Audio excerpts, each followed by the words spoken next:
In April 1945, the most wanted man on Earth was hiding underground in Berlin. Above him, 2.5 million Soviet soldiers were closing in. Below him, just 50 meters of concrete corridor and a handful of cramped rooms. And here's the wild part. For decades afterward, nobody could say exactly where this bunker was. Not to the meter, not with real certainty.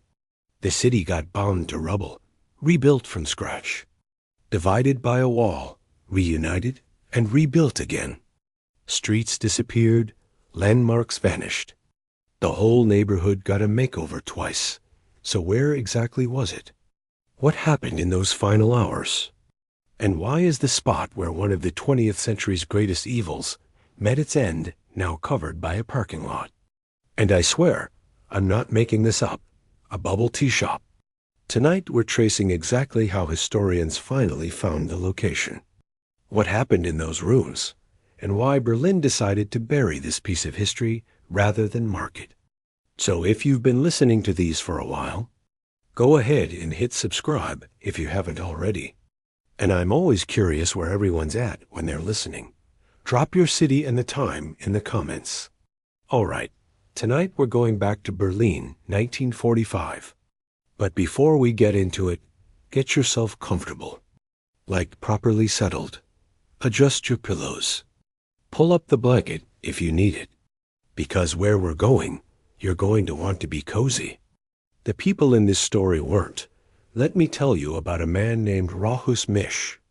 Rahus Mish was 28 years old in April 1945. And he'd gotten very, very good at surviving. Not through any particular brilliance or bravery, just through the underrated skill of keeping his head down and not asking too many questions. He'd been wounded badly in Poland back in '39, a reconnaissance mission that went sideways. Most of his group didn't make it. He survived with severe injuries, which actually turned out to be the luckiest thing that ever happened to him. See, when you're the only surviving male in your family, and you've got a wound that keeps you from frontline duty, interesting career opportunities open up. That's how he ended up in the bodyguard unit. That's how he ended up running the telephone switchboard. And that's how, by January 1945, he found himself walking down a set of stairs beneath the Reich Chancellery and into what he'd later call a coffin of concrete. Okay, picture this. You descend. The air changes. Gets heavier, damper. Smells like whetstone and diesel. And something stale you can't quite place. The corridor stretches about 50 meters ahead of you, divided by steel doors and concrete walls. On either side, tiny rooms, cells really. 10 or 12 square meters each. The ceiling feels too close. The first thing Mish noticed was how unfinished everything looked. See? They'd only completed this lower bunker in 1944. Rush job. The concrete hadn't properly dried. Water beaded on the walls. Everything felt damp, constantly damp. Like living inside a cave. It would never get warm, no matter how long you stayed. Naked light bulbs hung from the ceiling. Harsh white light everywhere. No shadows, no contrast. Just this constant brightness that made your eyes ache after a while. And the noise, oh the noise. Generators humming constantly. Pumps running around the clock to keep the groundwater from flooding the whole place. That sound never stopped. It became the background of your existence down there. Imagine trying to sleep with a refrigerator humming in your ear. Now imagine that refrigerator is the size of a car and it's been running for months. Mish walked the length of that corridor, taking mental notes. Generator rooms on the right. Ventilation equipment. The telephone switchboard where he'd be spending most of his days. On the left, a bathroom, toilets, a small anteroom with a table and chairs. Further down, the rooms that mattered, the ones belonging to the people who brought all of this about. His room had no door, just an opening into the corridor. He sat there at his switchboard and listened to the whole bunker come and go. It was no bunker to live in, he'd say later. It was an air raid bunker, When someone came downstairs, we couldn't even offer them a place to sit. It was far too small. Now, why would anyone willingly descend into this concrete nightmare? Here's what April 1945 looked like above ground. Berlin was surrounded. 2 Soviet army groups had completed their encirclement. Over 2 million soldiers, 6,000 tanks, 40,000 artillery pieces, the largest concentration of military power ever assembled for a single urban assault. Let that sink in for a second. On April 16th, an artillery attack began unlike anything anyone had ever experienced. Nearly 9,000 guns firing 7 million shells. 7 million. Buildings shook. Pictures fell from walls. Telephones rang from the vibration alone. Inside the bunker, Mish could feel it. Impacts traveling through 4 meters of concrete. Muffled thuds, dust drifting from the ceiling. And still, he sat at his switchboard. Still connected calls, because what else do you do? Here's what makes this story strange. This huge collapse happening. The end of a government that killed millions. And inside the bunker, people were still arguing about food deliveries and who was supposed to clean the toilets. I mean, think about that. The world is ending above you, literally ending. And you're having a passive-aggressive conversation about whose turn it is to mop the bathroom. Mish had learned to keep his head down. Being curious got people sent to the front, so he connected calls, listened for sound quality, ignored the content. This is how you survive in a system like that.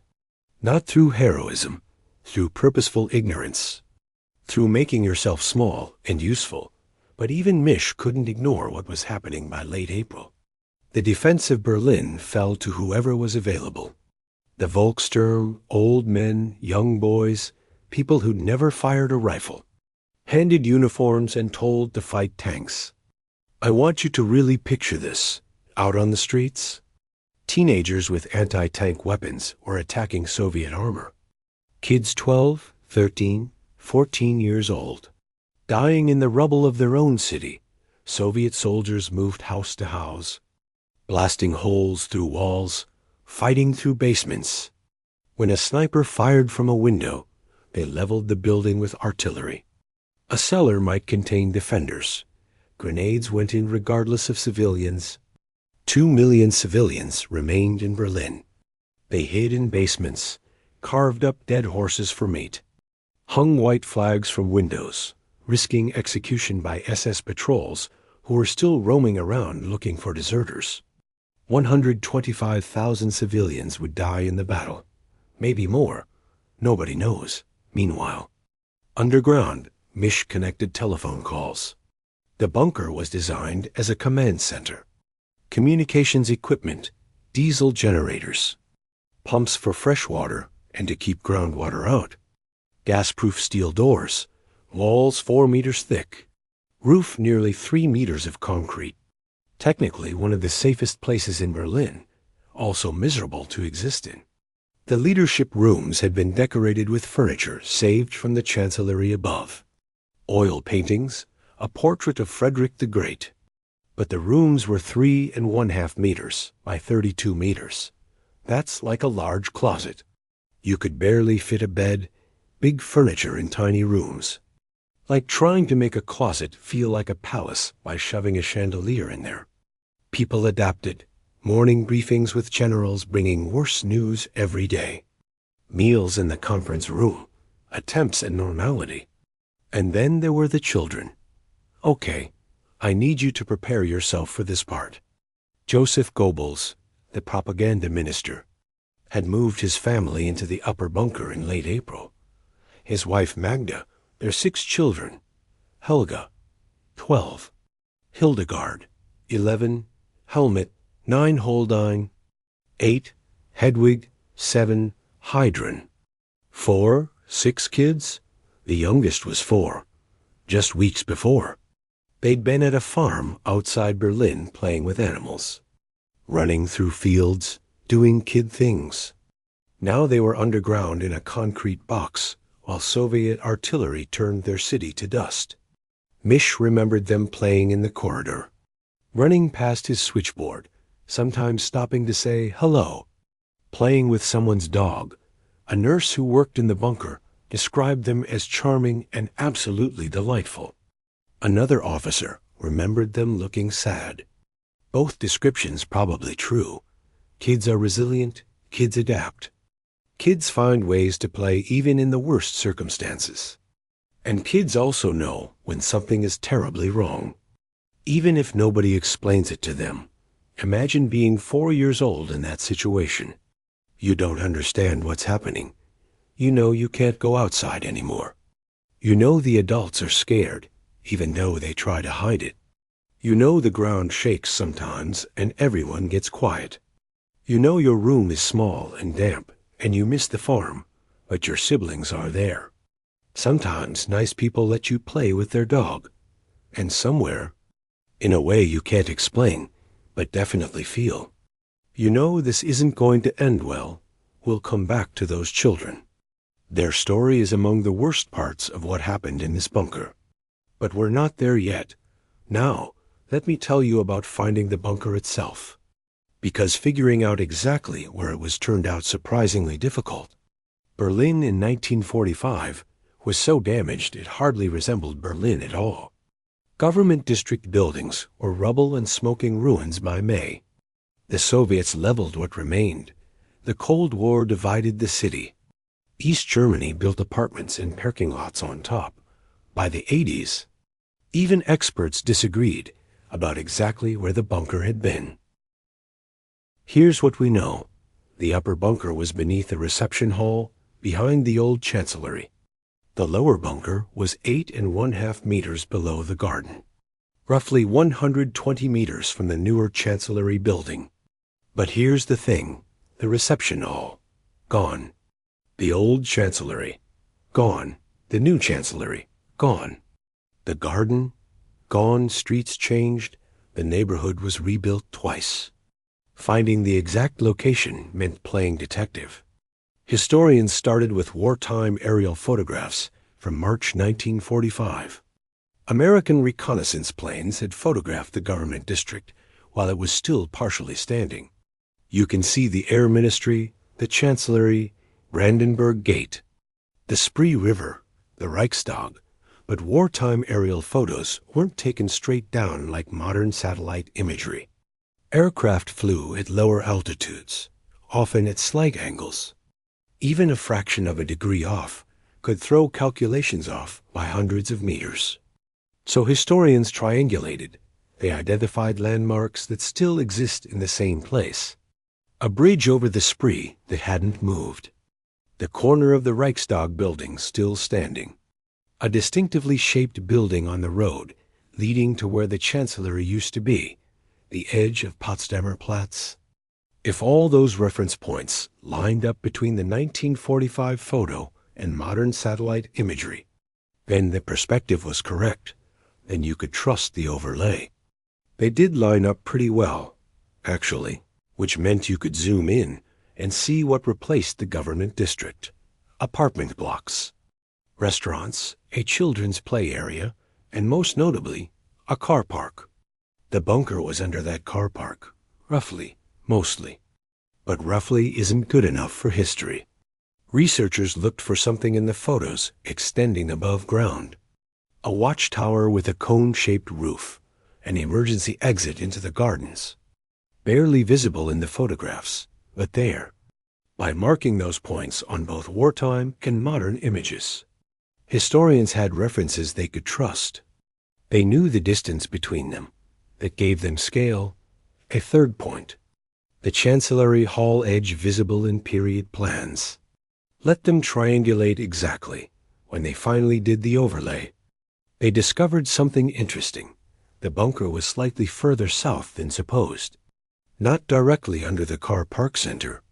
Toward the southern end, partially under an apartment block. But still in that same unremarkable area. The exact spot is beneath pavement between 80s apartment buildings and, yes, a bubble tea shop. Walk there today. Nothing to see. No monument, no marker. For decades, Germany deliberately left the site anonymous. Worried acknowledgement would turn it into a shrine for the wrong kind of people.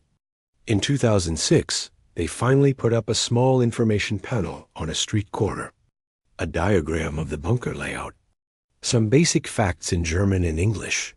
It was installed quietly. Many people walk past without noticing. It's that unremarkable. But just down the street, something else entirely.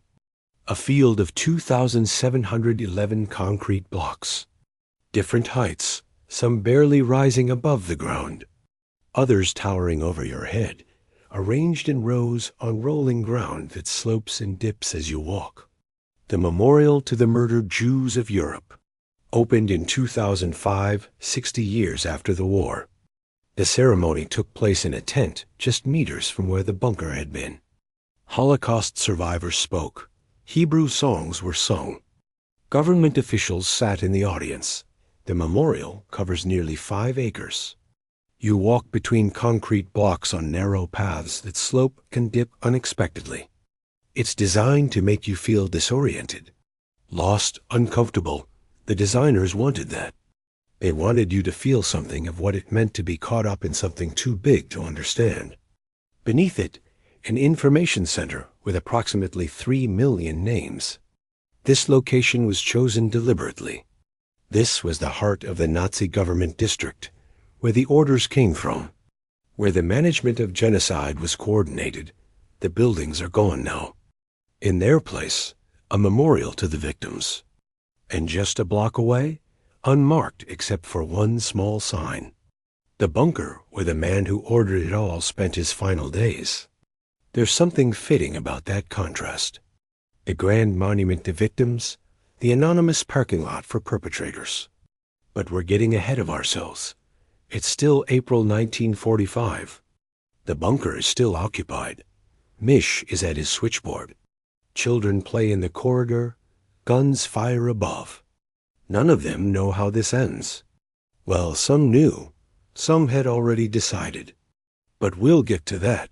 For now, stay in that corridor. 50 meters of damp concrete, harsh white light that never dims. The constant hum of generators and pumps, the muffled thunder of artillery filtering down through 4 meters of ceiling. And somewhere nearby, a 4-year-old asking when they can go home. So Mish is sitting at his switchboard. No door on his room, remember? Just an opening, which means he hears everything. Footsteps on concrete, conversations drifting down the corridor, the click of doors opening and closing, the occasional raised voice from the conference room when things weren't going well, which was always by the end. His job was simple enough. Connect calls, monitor sound quality, make sure the line stayed open. The bunker had a telephone switchboard, a telex machine, and an army radio set with an antenna that went up through the ceiling to the surface. That was it. That was the communication system for what remained of the government. When the phone lines worked, they worked. When they didn't, Mish had to improvise. Sometimes he'd run messages himself. Sometimes he'd send someone else. And here's the kicker. Toward the end, when things really started falling apart, a lot of news came in through the BBC. Yeah. The British Broadcasting Corporation. That's how they found out what was happening in their own war. From enemy radio. There's something almost funny about that if you think about it. Almost, Mish had a routine. Wake up, check the equipment. Connect calls, listen without listening. That last part was crucial. The trick was to monitor sound quality without actually paying attention to the words.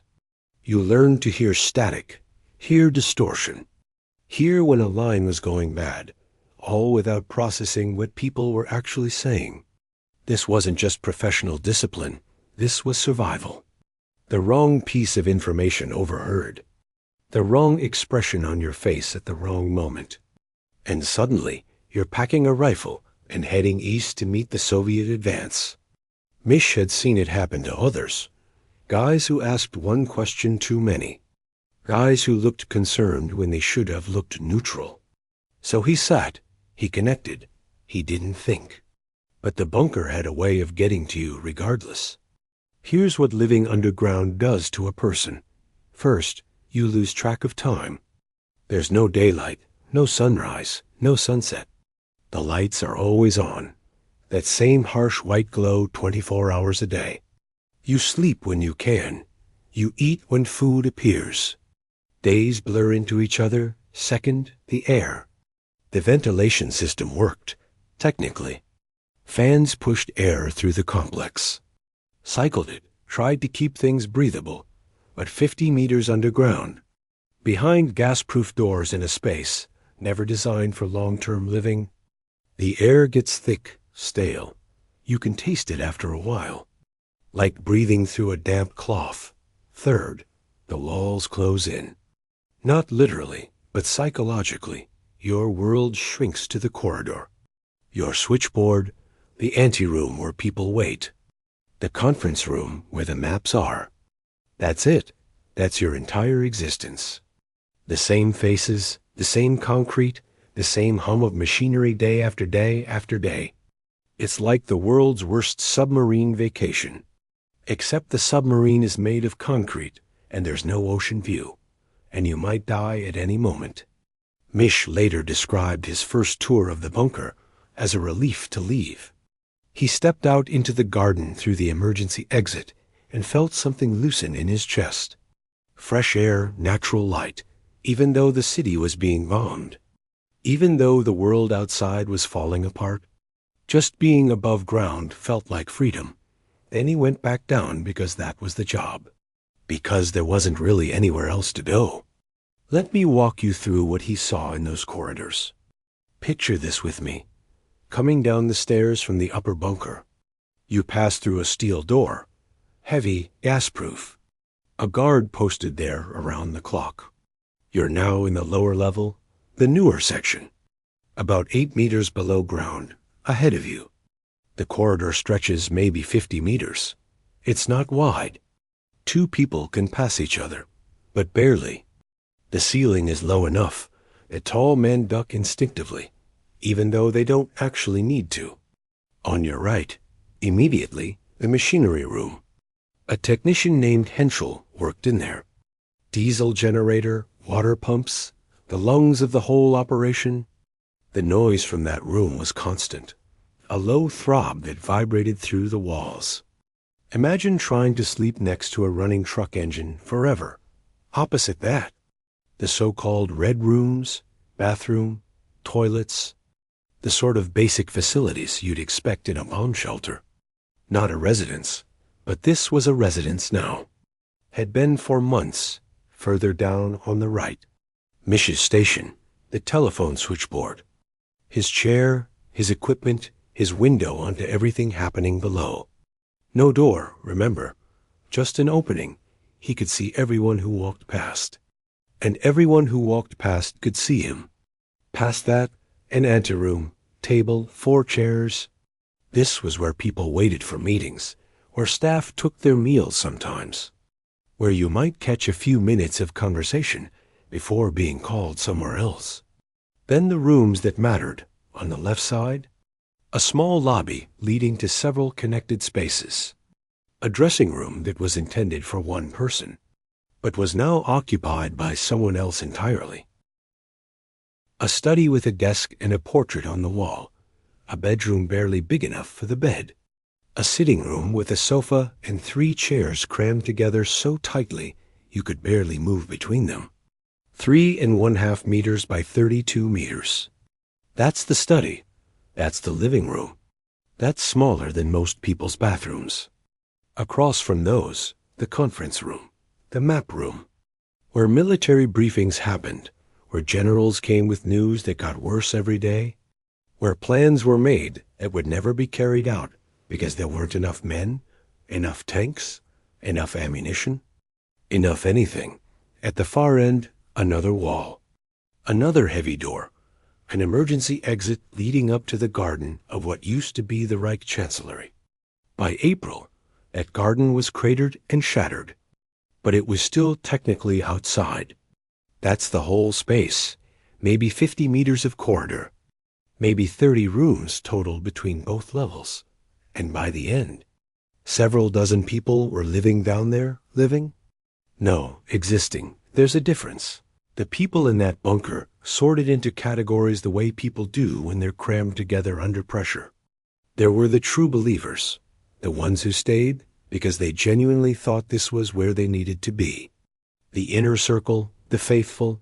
There were the professionals, soldiers and staff who stayed because it was their duty.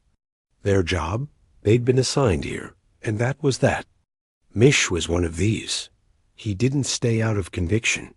He stayed because someone had to run the switchboard. There were the trapped. People who would have left if they could, but couldn't get out or didn't know where to go or were too scared to try. By late April, leaving Berlin was nearly impossible anyway. Soviet forces had the city surrounded. The roads were death traps.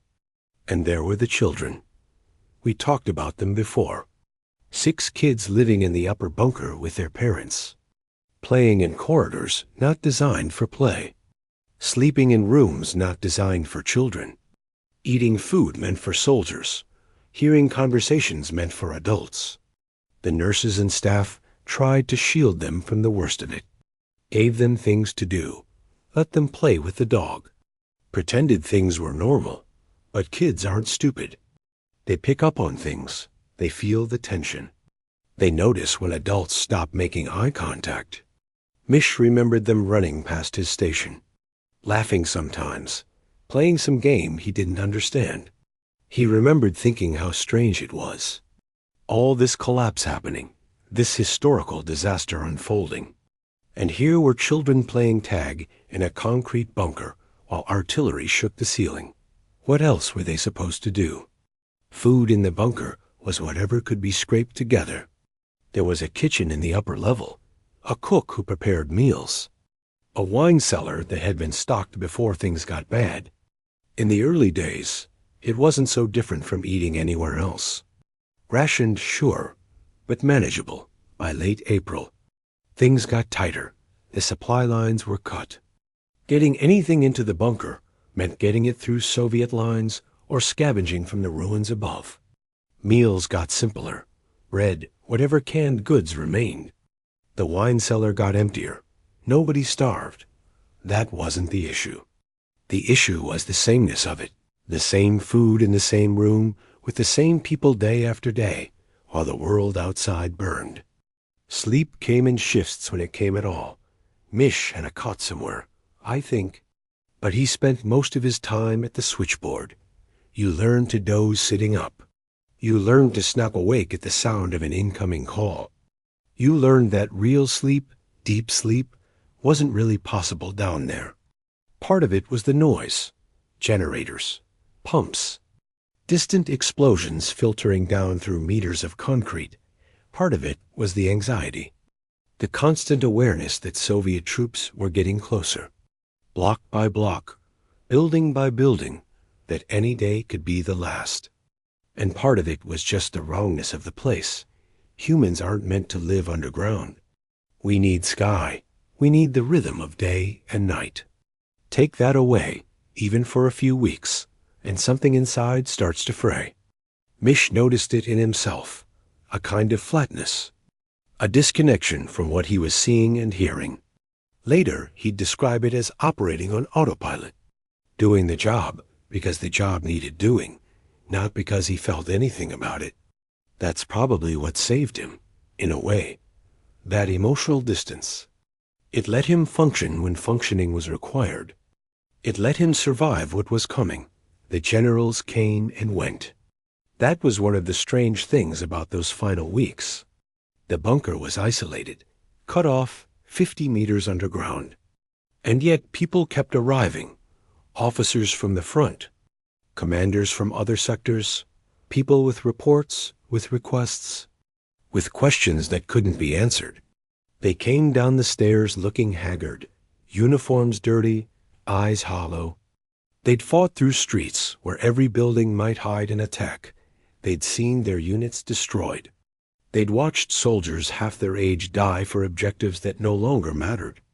Then they'd sit in the conference room, and give briefings about troop positions and counterattacks and relief forces that existed only on paper. Maps with arrows pointing to phantom armies, plans that assumed resources they didn't have. Mish connected the calls. He heard the fragments. General Wink's army was supposed to be coming to relieve Berlin. The Ninth Army was supposed to break through from the south. Steiner was supposed to launch an attack from the north. None of it happened. The armies were destroyed or surrounded. The reinforcements never came. The lines on the maps were fantasies.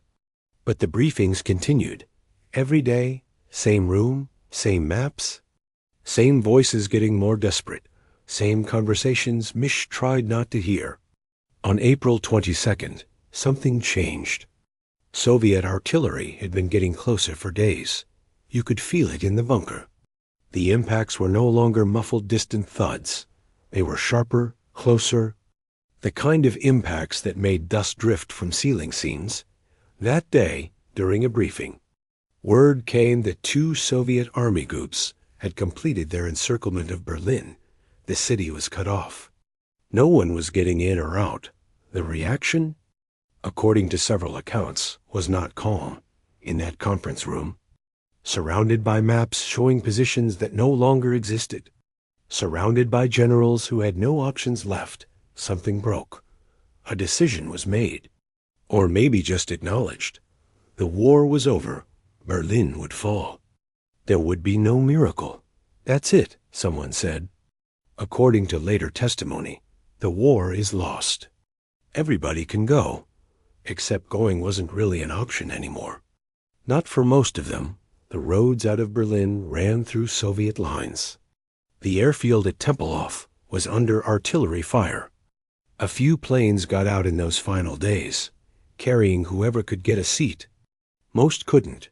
Mish had a chance to leave. On April 22nd, his commanding officer called and told him there was a seat on one of the last planes for his wife and young daughter. Mish was given temporary leave to go get them. He drove through the ruined city, found his wife, told her about the plane. She refused. She wouldn't leave Berlin without him. She wouldn't take their daughter and fly to safety while he stayed behind in a bunker surrounded by Soviet troops. She wanted them together, whatever happened. So Mish drove back to the chancellery, back down the stairs, back to his switchboard. When he returned, he found that many of the staff had been released, told they were free to go, free to try to escape, free to do whatever they could to survive what was coming. Mish stayed. Why? Duty? Maybe. Habit? The lack of anywhere better to be. The sense that after years of being in that building, surrounded by those people, this was where his story would end one way or another. His commanding officer, Franz Schottel, was still there, wounded. His leg had been hit by shrapnel and was turning bad. Gangrene, probably. The kind of wound that kills you slowly if you don't get proper treatment. Schottel wasn't going anywhere. They'd say their goodbyes later, in a different way, but we're not there yet. For now, it's still late April. The Soviet noose is tightening. The bunker is getting smaller, psychologically speaking. Even as its population shrinks, people leave in small groups, trying to slip through the lines. Some make it, most don't. The children are still playing in the corridor, still running past Mish's switchboard, still not understanding what's happening.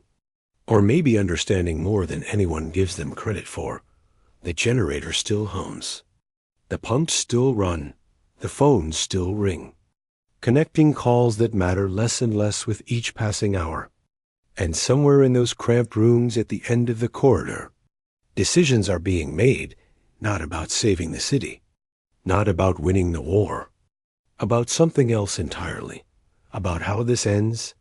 While Mish sat at his switchboard connecting calls that mattered less each hour, Berlin was being torn apart, street by street, and I don't mean that metaphorically.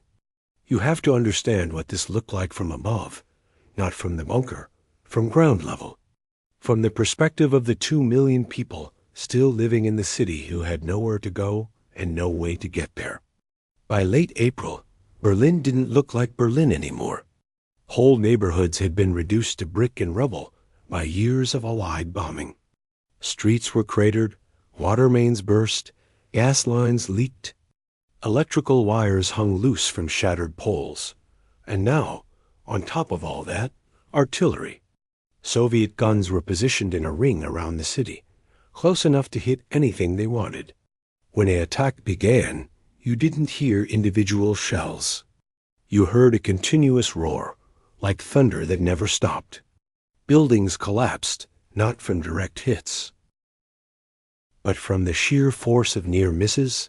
Walls cracked, ceilings fell. Dust filled the air so thick you couldn't see across the street. People lived in cellars. That was the only option. You found a basement that seemed sturdy enough. You dragged whatever supplies you could carry.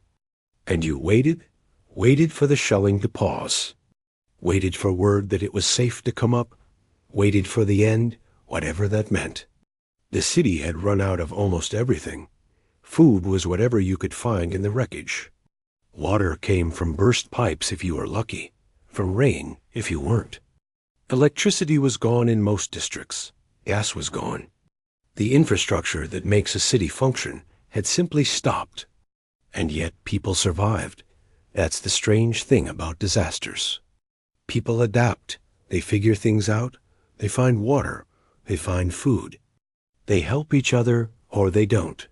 But they keep going, because what else is there to do? In the cellars, strangers became neighbors, became family. You shared what you had.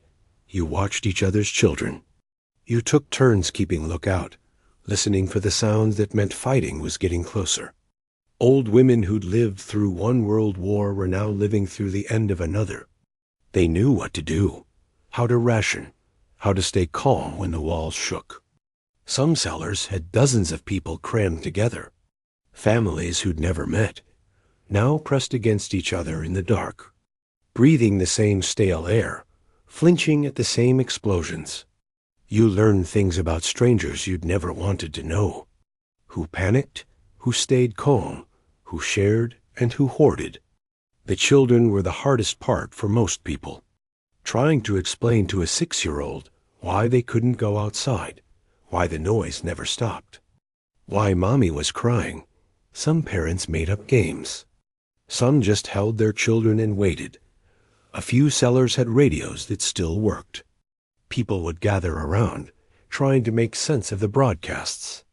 German stations were still claiming victories, still promising relief, still lying. BBC told a different story. People learned to read between the lines. Strategic withdrawal meant retreat. Fierce defensive action meant collapse. When the Soviets entered a neighborhood, the pattern was usually the same. First, artillery. Soften up the defenses. Level anything that might hide a sniper. Then infantry, moving carefully, building to building. They'd learned not to advance down open streets. German defenders with anti-tank weapons could destroy a column of armor in minutes, so they went through buildings instead, blasted holes through walls, climbed through attics, came at you from directions you didn't expect if they suspected a cellar held defenders. They didn't ask questions. Grenades went in first, then soldiers. The distinction between civilian and combatant wasn't always clear, and in the chaos of urban combat, mistakes happened constantly. Some civilians tried to surrender. White sheets hung from windows, improvised flags, anything to signal that this building, this block, this family wasn't fighting. Sometimes it worked. Soviet soldiers would pass through, take what they wanted, move on. Sometimes it didn't. The language barrier made everything harder. Most Berliners didn't speak Russian. Most Soviet soldiers didn't speak German. Misunderstandings could be deadly. A hand raised in surrender could look like a hand reaching for a weapon. A shout of "don't shoot" could sound like a threat. Some civilians had learned a few Russian phrases. "Я не солдат," I am not a soldier.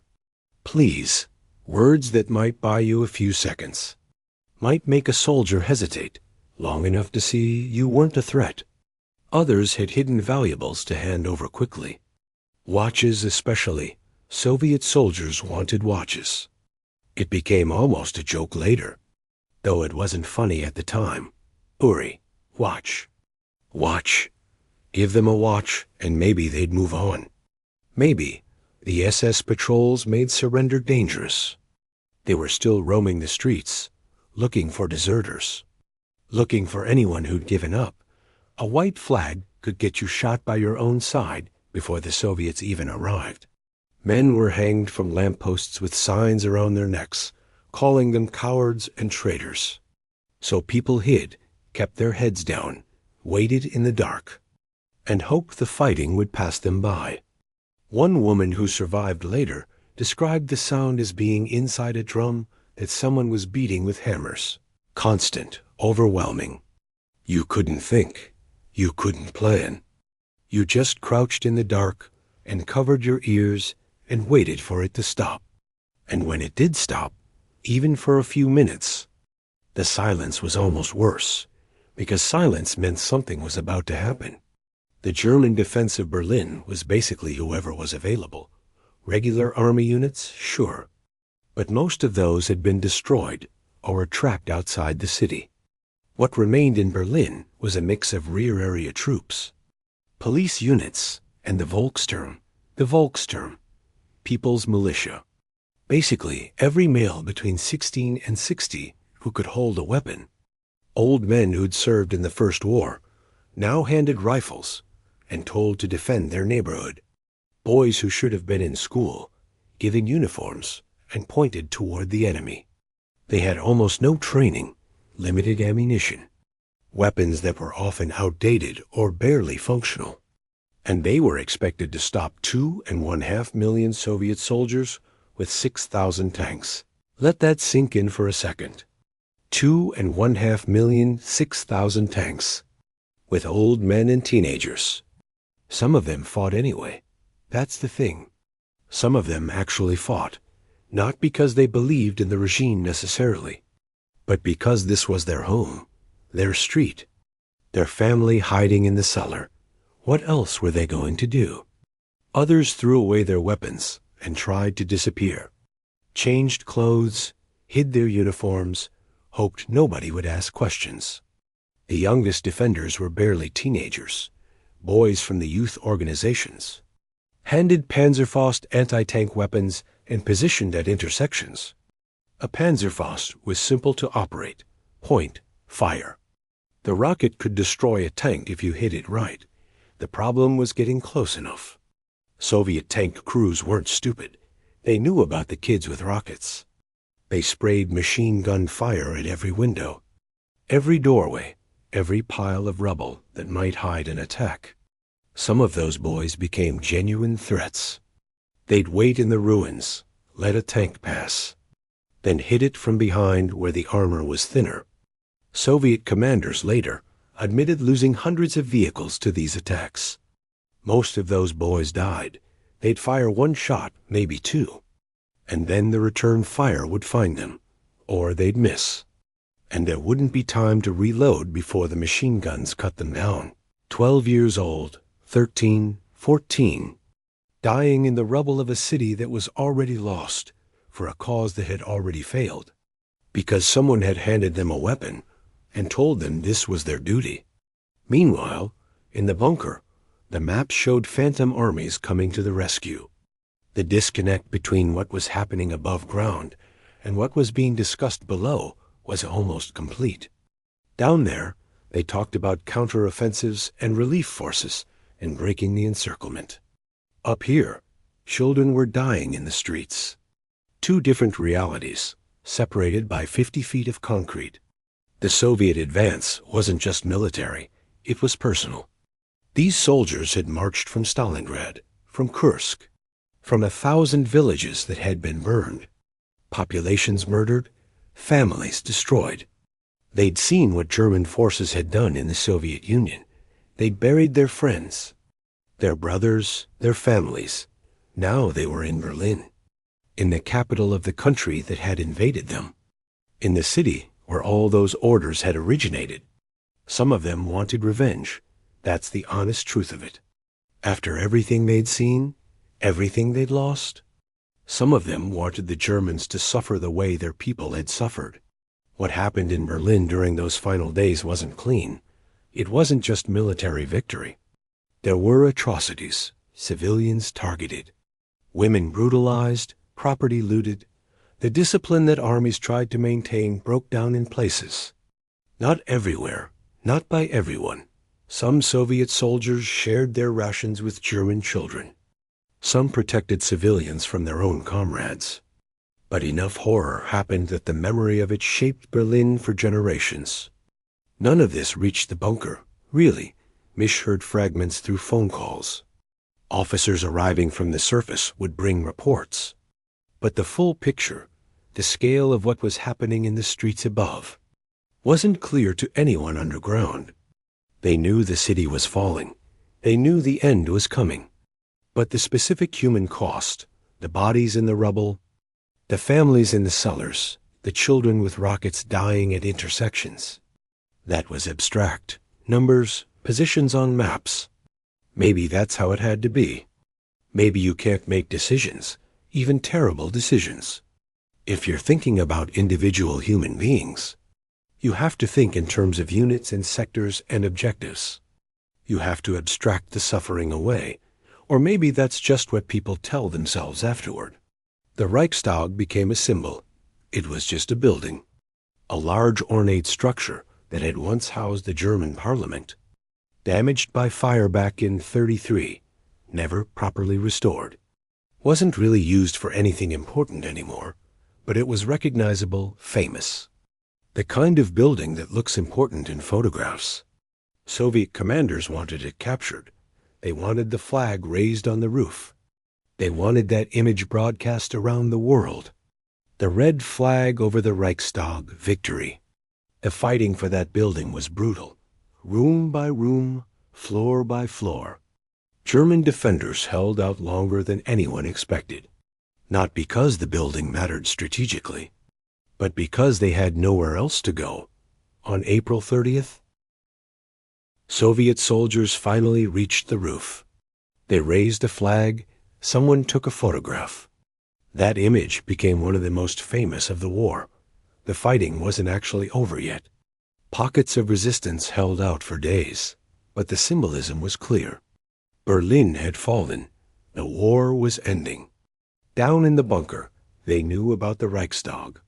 Word filtered down through the radio, through the phone lines that still worked, through officers arriving from the surface. The Reichstag was less than a kilometer away from the bunker. You could have walked there in 15 minutes in normal times. Now that distance was measured in Soviet tanks and artillery attacks and street fighting that made every block a battlefield. April 30th, that date again, above ground.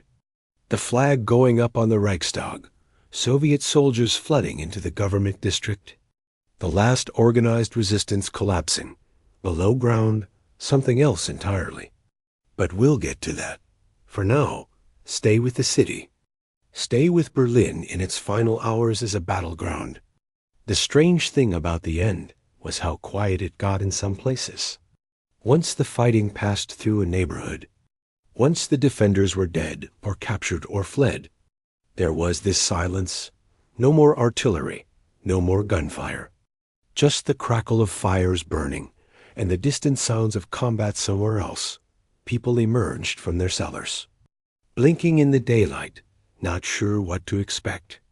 Some found Soviet soldiers who ignored them. Some found soldiers who demanded watches, jewelry, alcohol. Some found soldiers who were kind, who offered food, who tried to help. The occupation had begun even while the battle continued elsewhere. In some neighborhoods, life was starting over while blocks away. People were still dying. 2 million civilians, most of them survived. That sounds like a success, maybe, until you remember that survival meant different things for different people. 125,000 civilian deaths is the number usually given. It might be higher. Nobody was counting carefully. Bodies in rubble don't always get documented. Families who disappeared entirely left no one to report them missing. The city that emerged from the battle was barely recognizable. Berlin would spend decades recovering, rebuilding, reckoning with what had happened there and what had been done in its name. But that's later. That's after. Right now. It's still late April. The bunker is still occupied. The last decisions haven't been made yet. Mish is at his switchboard. The children are somewhere in the upper level. Probably asleep by now. The generators are humming. The pumps are running, and in those cramped rooms at the end of the corridor, conversations are happening that will end everything. Not the war. The war is already over, whether the people in that bunker admit it or not. But something else, something personal, something that's been building for days. The kind of decisions that seemed inevitable to the people, making them and incomprehensible to everyone else. We're getting close now, close to the end of the story, close to the rooms where it happened. A few more days, that's all that's left. The city is burning. The army is broken. The end is coming, whether they want it or not, and below ground, in a damp concrete corridor lit by harsh white lights. The final act is about to begin, by April 27th. The bunker had changed, not physically. The walls were the same damp concrete. The lights still hummed. The generators still ran. But something in the air was different, a kind of clarity that comes when everyone finally accepts what's about to happen. People were making decisions, real decisions, not the fantasy planning of relief forces and counterattacks. Decisions about whether to stay or go, whether to try for escape or accept the end, whether to live or die. Some chose to leave. Officers who'd served loyally for years suddenly remembered urgent business elsewhere. Pilots who'd been waiting for orders decided not to wait anymore. Staff members who had families slipped away during shift changes, hoping nobody would notice. Nobody stopped them, mostly by this point. What was the purpose? The war was lost. Everyone knew it. Some couldn't leave, Mish for one. He'd made his choice when he came back after visiting his wife. He was here until the end now. Others were in the same situation, too deep in, too connected, too afraid of what might happen if they tried to run. And some chose to stay. That's the strangest part.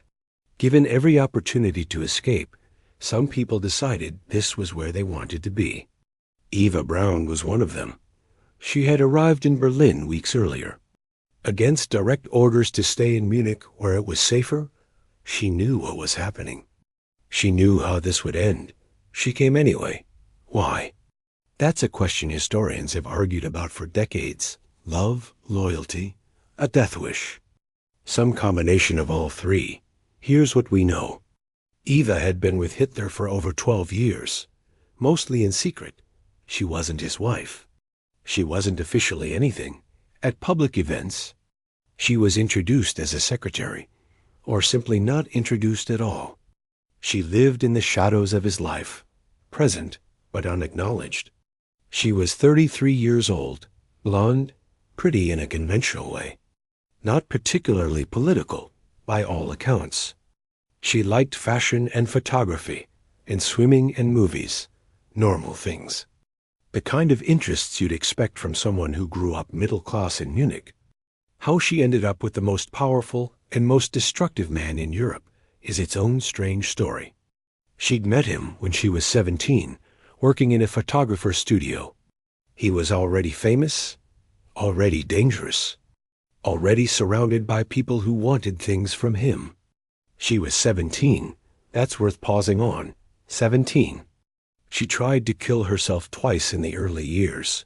Pills once. A gunshot another time. Both times she survived. Both times he came running. Some people think those attempts were genuine desperation.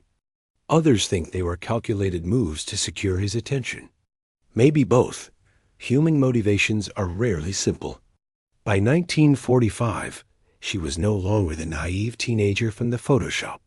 She'd spent over a decade watching this man accumulate power, start a war, and murder millions of people.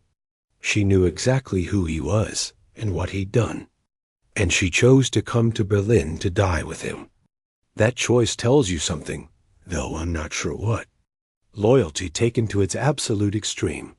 Love so twisted it becomes indistinguishable from destruction. Or maybe just someone who'd built her entire identity around another person and couldn't imagine existing without him. She arrived at the bunker cheerful, almost.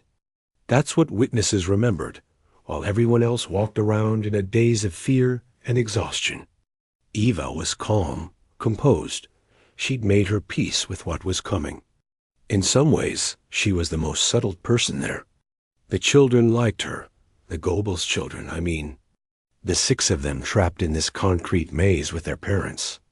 Not fully understanding why they couldn't go home, Eva played with them, read to them, gave them something resembling normal attention in a place where normal had ceased to exist. One of the staff members later said Eva seemed relieved, like a weight had been lifted. No more waiting, no more uncertainty. The end was coming, and she would face it with him, finally acknowledged, finally official. Because that's what the wedding was really about. On the night of April 28th, someone suggested they should get married. The accounts differ on who brought it up first. Some say it was Eva, others say Goebbels. A few claim it was Hitler himself, finally offering her the recognition she'd been denied for 12 years. The problem was finding someone to perform the ceremony. Berlin was a war zone. The government district was under constant bombardment. Most officials had fled or died. Where do you find a notary at the end of the world? Someone remembered a city councilor named Walter Wagner. He was nearby, fighting with a Volkssturm unit. A message was sent. Wagner made his way through the shattered streets, dodging artillery fire and sniper positions to reach the bunker. Think about that for a second. A low-level official risking his life to cross a city being destroyed block by block so he could perform a wedding ceremony for the man responsible for all of it. The absurdity is almost too much. What was he thinking during that journey, scrambling over rubble, pressing against walls when shells fell nearby, stepping over bodies in the streets? Did he feel honored? Terrified? Did he have any idea what he was walking into?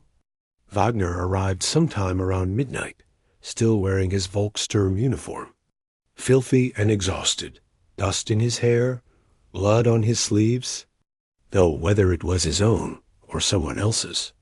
Nobody asked. They brought him down into the bunker, through the steel doors and the narrow corridors, past the humming generators and the stale air, to a small conference room.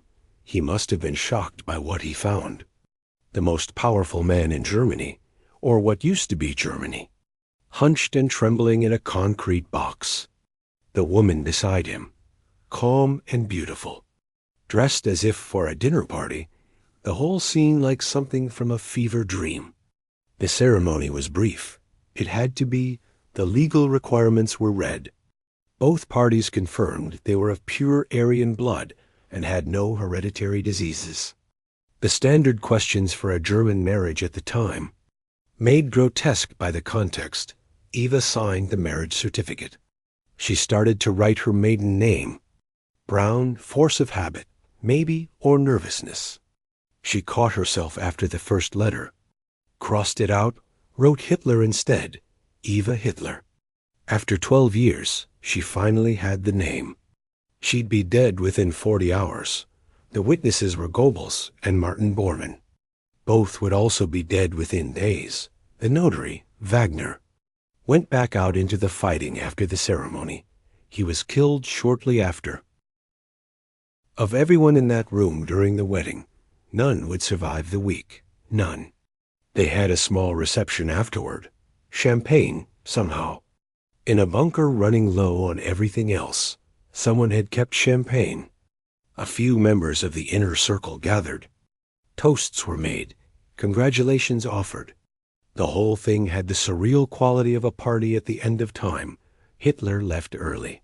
He went to another room with his secretary, Traveljung, and began dictating his final documents, a political testament, blaming everyone but himself for the war's outcome. A personal will, leaving his possessions to the state. The ravings of a man who still couldn't admit what he'd done. Eva stayed with the guests for a while longer, drinking champagne, making small talk, being, for the first and last time, the acknowledged wife of Adolf Hitler. One of the secretaries remembered her looking happy that night. Genuinely happy. It's a disturbing image. Happiness in a bunker with the city dying above you, knowing you'll be dead in 2 days. But maybe that's the wrong way to think about it. Maybe, for Eva, the happiness was real because the uncertainty was finally over. No more waiting in the shadows. No more hoping for acknowledgement that never came. The end was certain now, and she would face it as his wife. Magda Goebbels had made her own terrible decision. She'd brought her children to Berlin, knowing what was coming. She'd refused opportunities to send them to safety. She decided somehow that death was preferable to a world without National Socialism. The children didn't know. How could they? Helga was 12, old enough to sense something was wrong, but not old enough to understand it. The youngest, Heidrun, was only 4. They played in the bunker corridors, bored and restless, waiting for the grown-ups to explain when they could go home. They never would go home. Their mother had already decided that. It's hard to write about the Goebbels children without anger. 6 kids who had no choice in any of this, whose only crime was being born to monsters. Brought to this place specifically to die, whatever else you think about the people in that bunker. The children were innocent, and they would be murdered by their own parents. But that comes later, on the night of the wedding. They were still alive, still playing, still asking when they could leave, after the reception ended. The bunker settled into an uneasy quiet. Outside, the artillery never stopped. You could feel it through the walls, a continuous tremor. Soviet tanks were now less than a kilometer away. Underground, people waited, smoked, drank whatever alcohol remained, made plans that everyone knew would never happen. Mish was at his switchboard, as always, connecting fewer and fewer calls as the phone lines failed one by one. He saw Eva walk past at some point that night, the new Frau Hitler, returning to her room. She smiled at him. He said later, a small, sad smile. The kind you give someone when there's nothing left to say. April 29th dawned, though you couldn't tell from underground. Just another day of harsh lights and stale air, and the distant rumble of a battle that was almost won. The discussions now were not about defense or counterattack. They were about endings, about what would happen in the final moments, about bodies and evidence, and whether the Soviets should be allowed to take anyone alive. News had reached the bunker about Mussolini. The Italian dictator had been captured by partisans, executed, his body hung upside down in a public square. People had thrown rocks at it, spat on it. The photographs were everywhere. That image haunted the bunker. The idea of being captured, paraded, humiliated. The body of a leader displayed for the mob to destroy. It was decided that this could not be allowed to happen here. Vehicles in the Chancellery garage were drained of their fuel. Cans of gasoline were brought to the bunker. Instructions were given about what should happen after. The bodies would be burned. No trophy for the Soviets, no corpse for the crowd. And there was the question of method. Himmler had provided cyanide capsules months earlier, back when the possibility of capture first became real. But now Himmler was a traitor. He'd been caught negotiating with the Allies, trying to save himself. If he'd betrayed the cause, might he also have betrayed the poison, provided capsules that looked real but wouldn't work? There was only one way to find out. Hitler had a dog, Blondie, a German shepherd he'd owned for years. In the bunker's final days, someone suggested testing the cyanide on her. So they did. The dog died. The poison worked. Hitler had his answer. It's a small detail in the middle of much larger horrors. But it says something about the paranoia, about the cruelty that extended even to loyal animals, about the kind of person who would kill his own dog to make sure he could kill himself effectively. By the evening of April 29th, everyone knew the end was coming within hours, not days, hours. The last military briefings were perfunctory. Positions were being overrun faster than they could be reported. In the bunker, people said their goodbyes, handshakes, embraces, final words that nobody would remember accurately, because who can remember accurately at a time like that? There was crying. Even hardened officers who'd seen years of war broke down in those final hours. The pretense of strength, the performance of confidence, all of it fell away. These were just people now. Frightened people at the end of everything they'd known. Some wrote letters, quick, desperate messages to families they might never see again. I love you. I'm sorry. Don't believe what they'll say about me. Most of those letters never arrived. Mish stayed at his switchboard. The phone still worked, barely. There might be one more call, one more message, one more order that mattered. He sat in his chair, headphones on, waiting for a voice that might never come. The Goebbels children were asleep, finally, their last night of sleep. Though they didn't know it, Eva stayed in her small room, the one that was supposed to be a dressing room. Her room now, the room of the wife. And in the larger suite at the end of the corridor, Hitler prepared for his final day. April 30th would be his last. He knew it. Everyone knew it. What happened in those final hours in that cramped room at the end of the corridor would be reconstructed later from the testimony of survivors. We're almost there now, almost at the end of the story that started with a parking lot and a bubble tea shop. Almost at the moment when history closed a chapter. April 30th started like any other day in the bunker, which is to say it started without anyone knowing it had started at all. No sunrise reached those rooms. No clock tower chimed the hours. Time down there was measured in meals and shift changes, and the distant rhythm of artillery that had become so constant it barely registered anymore. Mish was at his switchboard. He'd been there all night, dozing between calls, waking whenever the line crackled. The phones still worked, mostly. A few connections to the outside world still held. Though what was the point of calling anyone now? The morning passed in that strange underwater way that time moved in the bunker. People shuffled through the corridors. Conversations happened in low voices. The generators hummed, the pumps ran, everything felt suspended, waiting for something that everyone knew was coming, but nobody wanted to name. Around noon, there was lunch. I know that sounds absurd. Lunch in a bunker surrounded by 2 million enemy soldiers, with the war lost and death hours away. But people still ate. Bodies still needed food. The routines of living continued even when living was about to stop. The meal was simple. Whatever the kitchen could put together from dwindling supplies. Hitler ate with his secretaries the way he often did. The conversation was quiet, careful. The kind of talk people make when they're avoiding the only subject that matters. After lunch, it began. Hitler called his staff together. Not everyone, just the inner circle.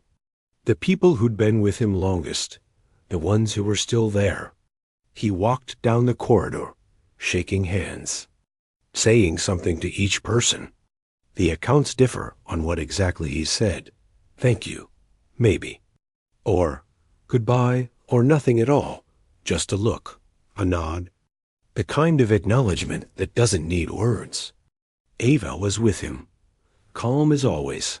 She'd put on a dark dress that morning, done her hair, applied her makeup, looking the way she wanted to look at the end. The secretaries cried, some of the officers too. Hard men who'd seen years of war stood there with tears running down their faces, watching this parade of farewell move through the bunker. Mish shook his hand. He remembered that later. The grip was weak. The hand trembled. This was not the man from the photographs, the one who'd commanded armies and destroyed nations. This was someone old and broken and ready to be finished around 3:30 in the afternoon. Hitler and Eva withdrew to their private rooms, the suite at the end of the corridor, the study with the couch where they'd spent so much of these final days. The door closed. Outside, people waited. Linge stood guard. Bormann hovered nearby.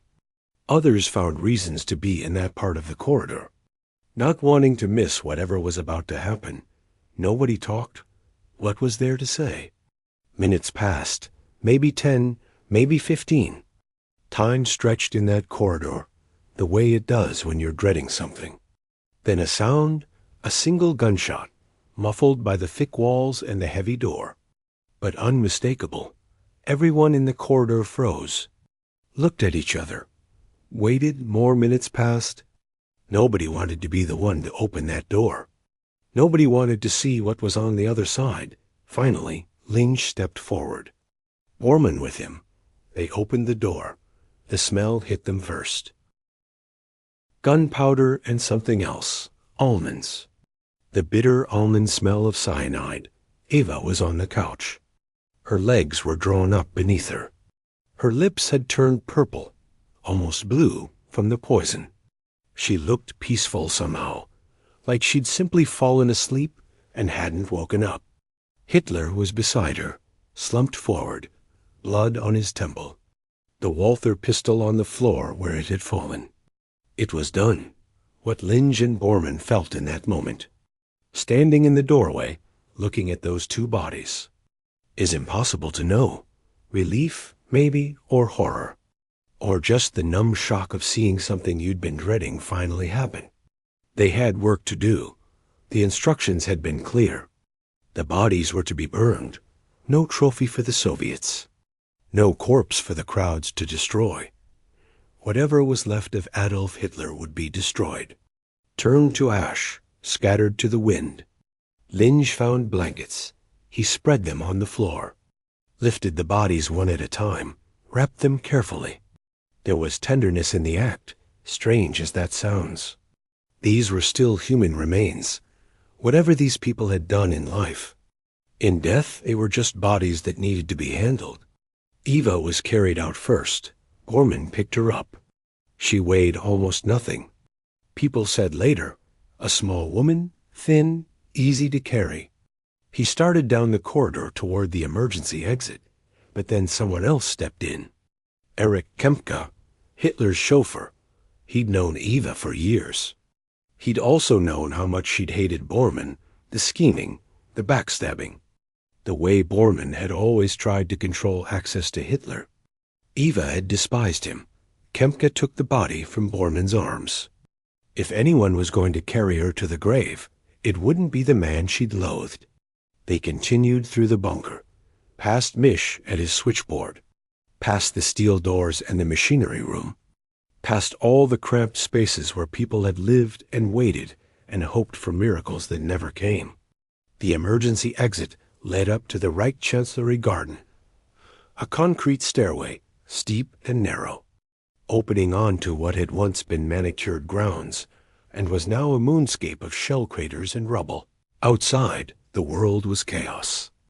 Artillery still fell. The sky was gray with smoke.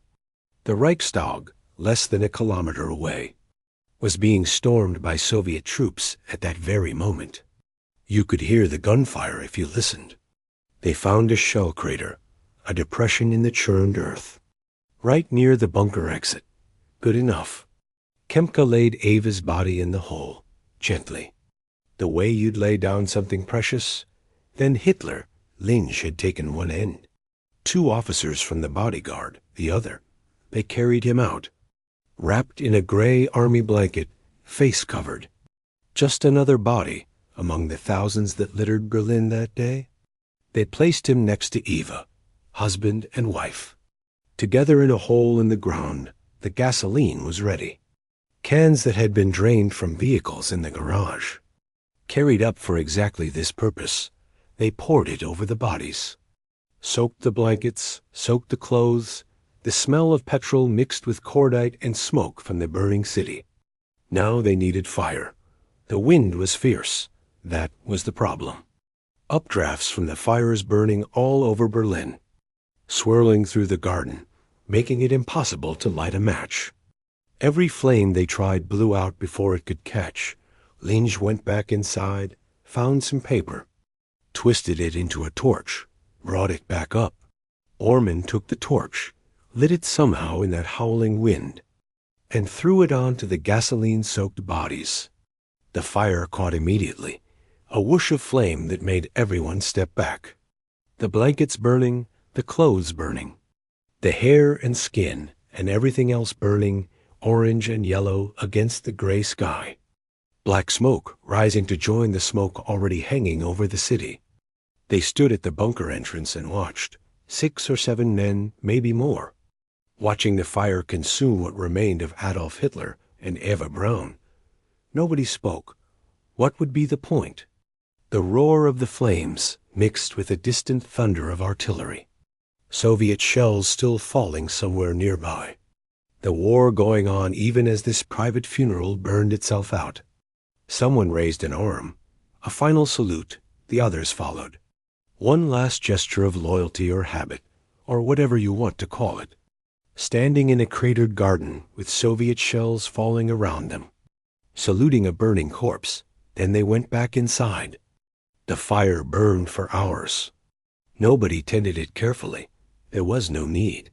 The gasoline did its work. By evening, there wasn't much left. Charred bones, ash. Whatever the flames hadn't completely destroyed. Nobody buried what remained. Nobody marked the spot. They just left it there and went back to the bunker to figure out what came next. Down below, the news spread quickly. He was dead. It was over.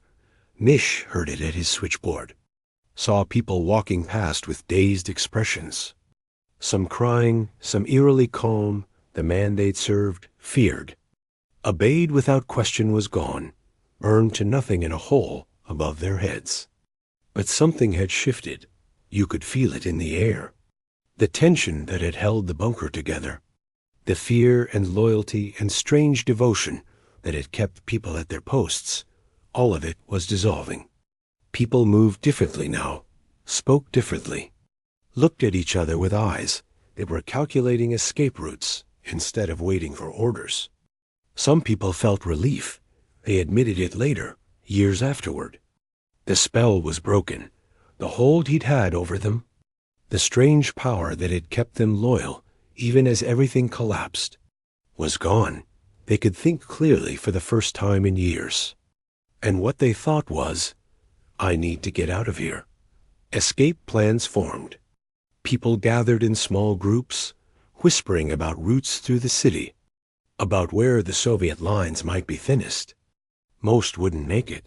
The city was surrounded. The streets were death traps, but at least now they could try.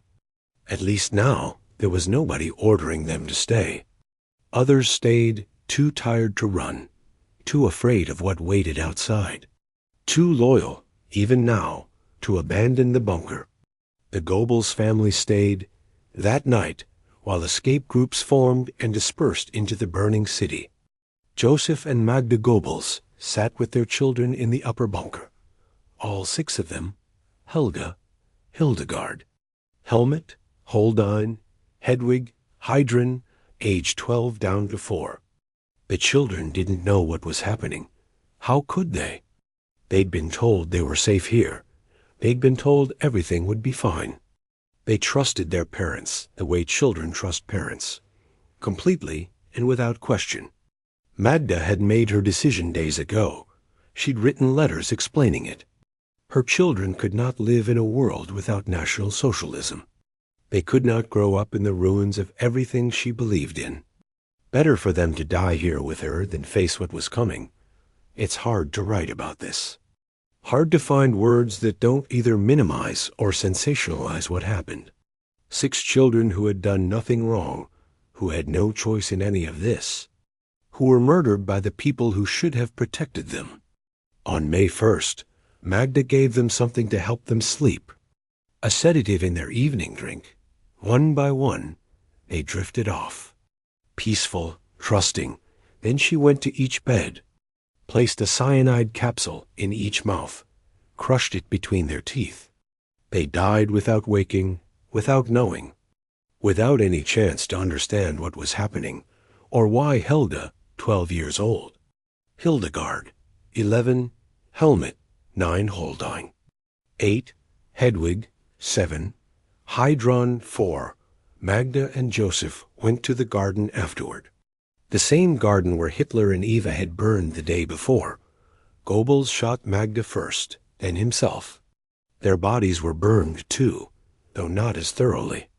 When the Soviets found them days later, they could still be identified. Goebbels by the metal brace he wore for his clubfoot. Found among the charred remains, the children were found 2 days after that. Still in their beds, still wearing their night clothes. Looking, by all accounts, like they were simply asleep. 6 small bodies in a concrete bunker, the final victims of a government that had murdered millions. Misch saw them, or saw their rooms, at least, after it was over. He didn't talk about it much in later years. What is there to say? Some things don't fit into words. The bunker emptied over the next few days. People left in ones and twos, slipping out through the garden exit or the tunnels that connected to other buildings. Some made it to safety. Some were captured. Some were killed in the streets by May 2nd. The fighting in central Berlin was over. The last defenders surrendered or died. Soviet troops flooded into the government district, searching buildings, clearing bunkers, looking for the leaders they'd come to capture. They found the bunker. Of course they did. It wasn't hidden, just underground. They came down the stairs and through the steel doors and into those cramped corridors where so much had happened. What did they think? Those Soviet soldiers walking through Hitler's final refuge. The small rooms, the damp walls, the harsh lights still running on generator power. Was it what they expected? Less than they expected? They found the bodies of the Goebbels children, found papers and documents left behind in the chaos, found evidence of what had happened. Though the full story would take years to piece together, the search for Hitler began immediately. Where was the body? Had he escaped? Was he dead? Or had the whole thing been staged? Stalin didn't believe he was dead, or claimed not to believe it. For years afterward, the Soviet leader insisted Hitler might have escaped, might be hiding somewhere, might return. Whether Stalin actually believed this, or just found it useful to say, nobody knows. The myth of Hitler's escape would persist for decades. Sightings in Argentina, theories about submarines and secret flights. Books and documentaries and endless speculation. But the people who were there knew the truth. They'd seen the body. They'd carried it out. They'd watched it burn. There was no escape, no secret exit, no submarine waiting to spirit him away to South America. There was just a shell hole in a garden, and a fire that burned until there was almost nothing left. On May 2nd, a Soviet soldier was digging in the Reich Chancellery garden. He wasn't looking for bodies. He was looking for treasure. The Nazis were famous for hoarding valuables. And soldiers with shovels kept finding gold and jewelry in the strangest places. Why not here, in the garden of Hitler's headquarters? What he found instead was a jawbone. Charred, partially destroyed, but unmistakably human, and attached to it. A bridge of metal and porcelain teeth that would turn out to be the most important piece of evidence in proving how the war ended. The soldier reported his find. Within hours, SMERSH had taken over. SMERSH, the Soviet military counterintelligence unit, whose name literally meant death to spies. These were the people Stalin trusted to find out what had really happened in the bunker. They weren't gentle, they weren't patient, and they were very, very thorough. There was competition for the bunker site. Different Soviet units wanted control. The 5th Shock Army had technically liberated the Chancellery, but SMERSH, which reported directly to Stalin, muscled in, They weren't going to let anyone else take credit for finding Hitler. The first thing they did was dig. The shell crater where the bodies had been burned was excavated carefully, sifted for anything that might have survived the fire. They found fragments, bone, ash, pieces of cloth that hadn't completely burned, and those teeth. 13 bodies were eventually recovered from the garden. Charred remains in various states of destruction. Most could be identified relatively easily. Goebbels by his leg brace, Krebs by his uniform insignia. But which one was Hitler? The problem was identification. How do you prove that a handful of charred bones and a jawbone belonged to the most wanted man in the world? The answer, it turned out, was dentistry. Hitler had terrible teeth. This was well known. Years of neglect, combined with his vegetarian diet and his habit of eating sweets, had left his mouth a disaster.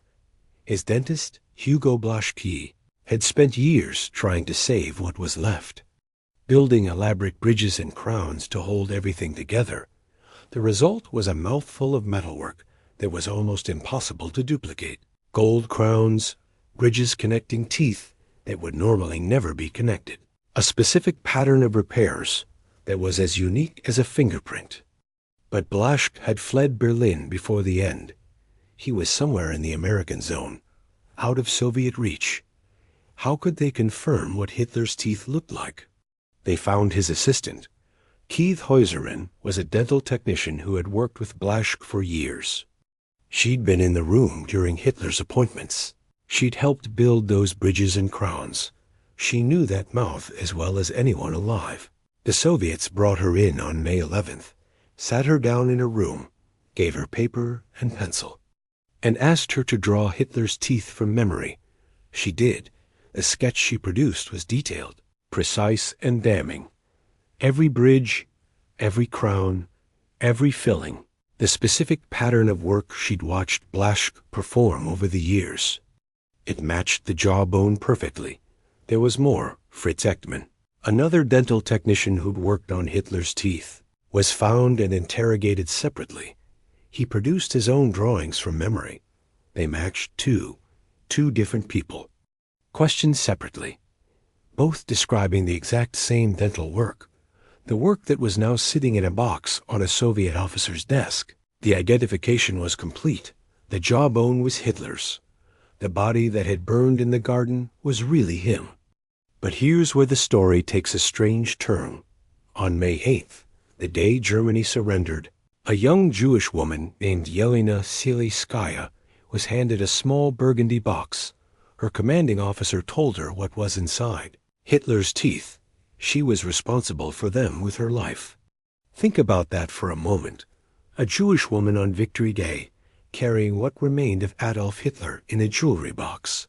The man who had murdered 6 million of her people, reduced to a handful of teeth that she could hold in her hands.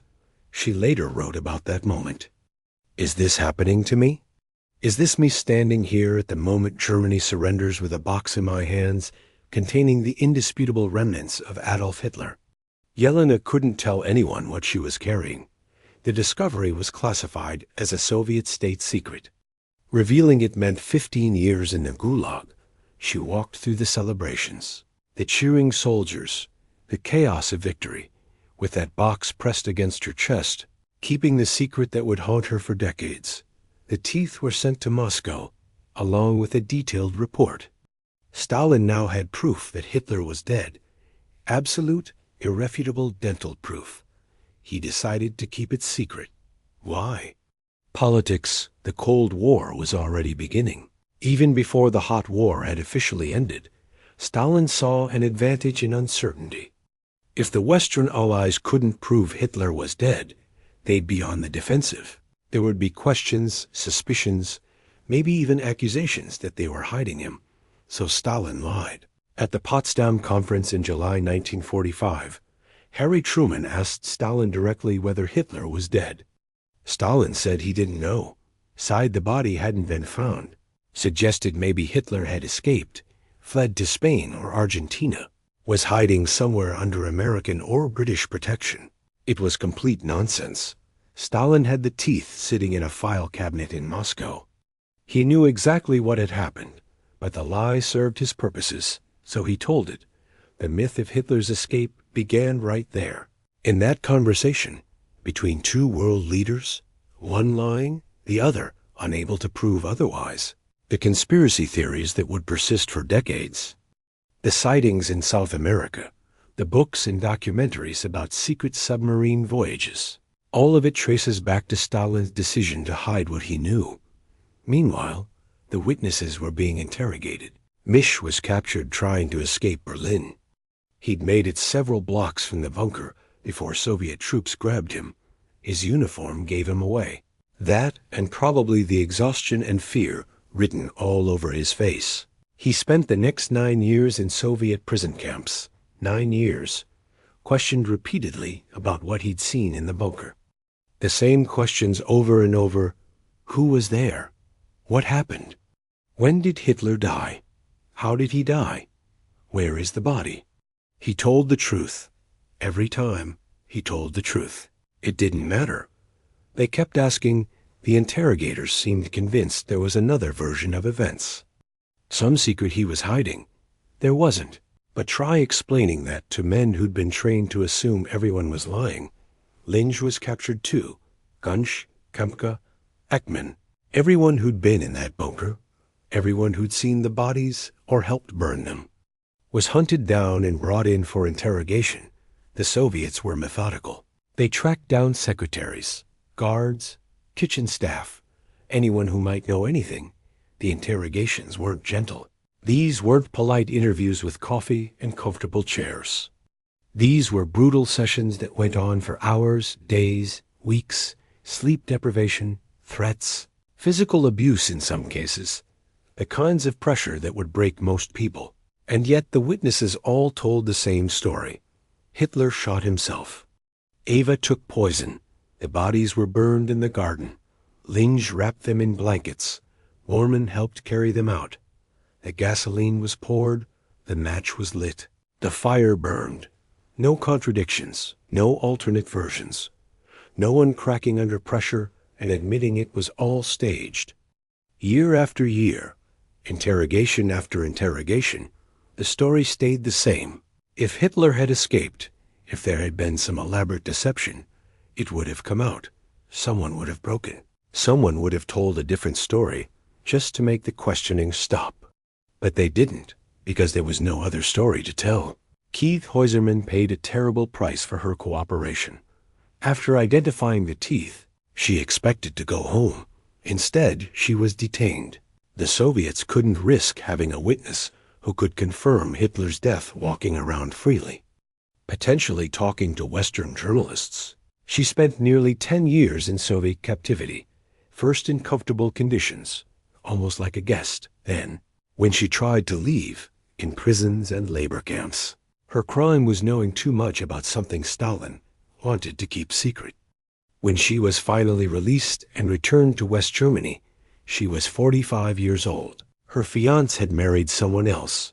Her career was gone. Her life had been stolen by the simple act of drawing a diagram of a dead man's teeth. Yelena Erzhevskaya kept her silence for years. The state secret weighed on her. She'd been there. She knew the truth, but she couldn't tell anyone. In 1961, she found a way to smuggle the story into one of her books, sneaking it past Soviet censors who didn't recognize what they were approving. Later, after the Soviet Union fell, she wrote openly about carrying that box through the streets of Berlin, about what it meant to be a Jewish woman, holding the last remains of Adolf Hitler. She died in 2017, having spent most of her life carrying a secret that should have been shared with the world from the beginning. The remains themselves had a strange journey after the initial identification. The bodies, what was left of them, were buried in secret, then dug up, then moved, then buried again. The Soviets were paranoid about anyone finding them, about the grave becoming a shrine for neo-Nazis. By 1946, the remains of Hitler, Eva, the Goebbels family, and several others were buried at a Soviet military facility in Magdeburg, East Germany.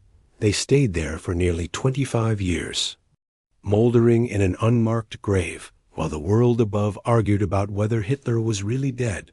In 1970, the KGB decided to get rid of them once and for all. The Magdeburg facility was being transferred to East German control. The Soviets didn't want to leave any trace behind. A team exhumed the remains one last time.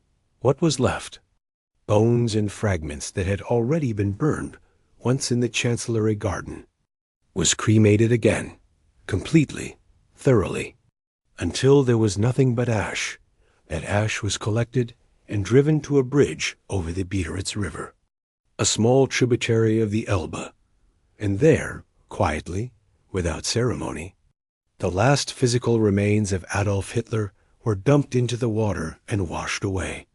Almost the teeth stayed in Moscow, the jawbone too, evidence too important to destroy.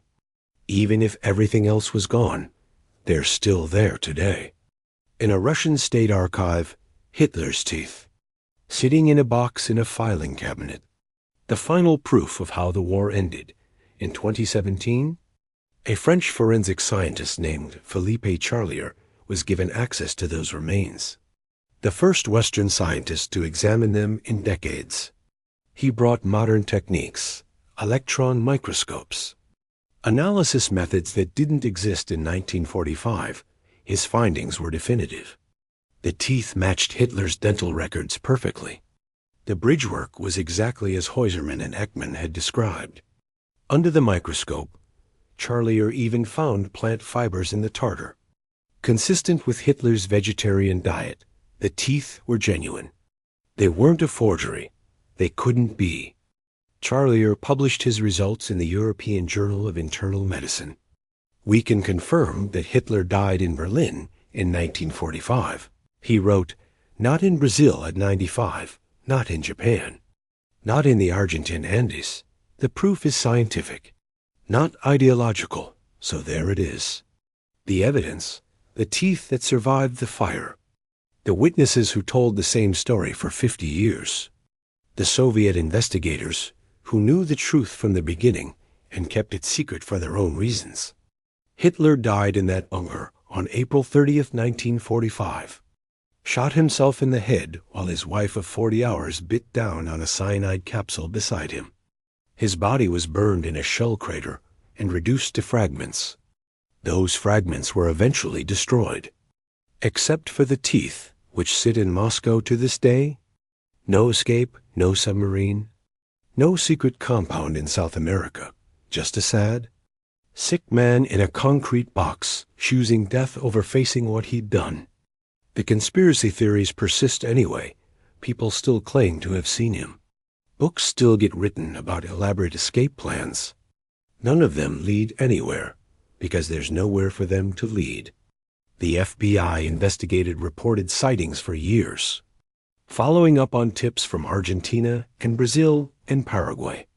Agents chased leads about mysterious Germans in remote villages, about compounds in the jungle, about submarines that had supposedly made the crossing undetected.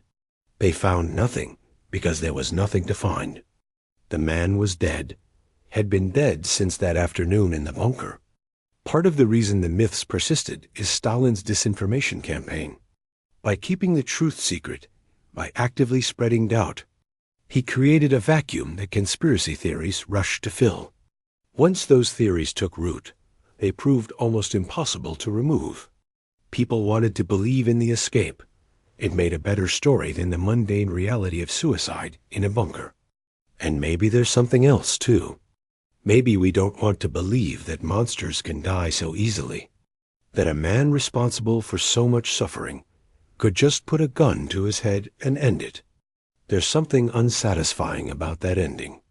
We want him caught, tried, forced to face what he did. We want justice. Whatever that means. Instead, he chose his own exit, controlled the ending the way he'd tried to control everything else, left the world to clean up his mess while he escaped into death, escaped consequence, escaped judgment, escaped everything except history's verdict, which he was no longer alive to hear. Maybe that's why the myths persist. Because the truth is too simple and too unfair. But the truth is the truth whether we like it or not. And the truth was sitting in a burgundy box on V-Day, carried through the streets of Berlin by a Jewish woman who couldn't tell anyone what she held in her hands. The only mystery was why it took so long for the world to accept it.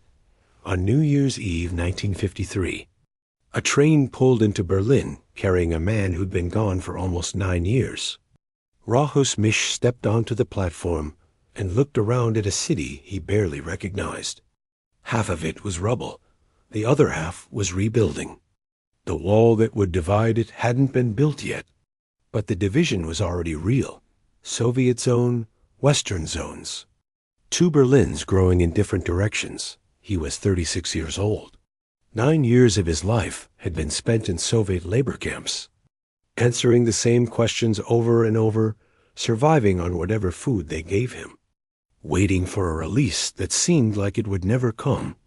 Now he was home, walking through streets that had been bombed flat and were slowly rising again, looking for the house where his wife waited, the daughter he'd last seen as an infant. His wife had refused to leave.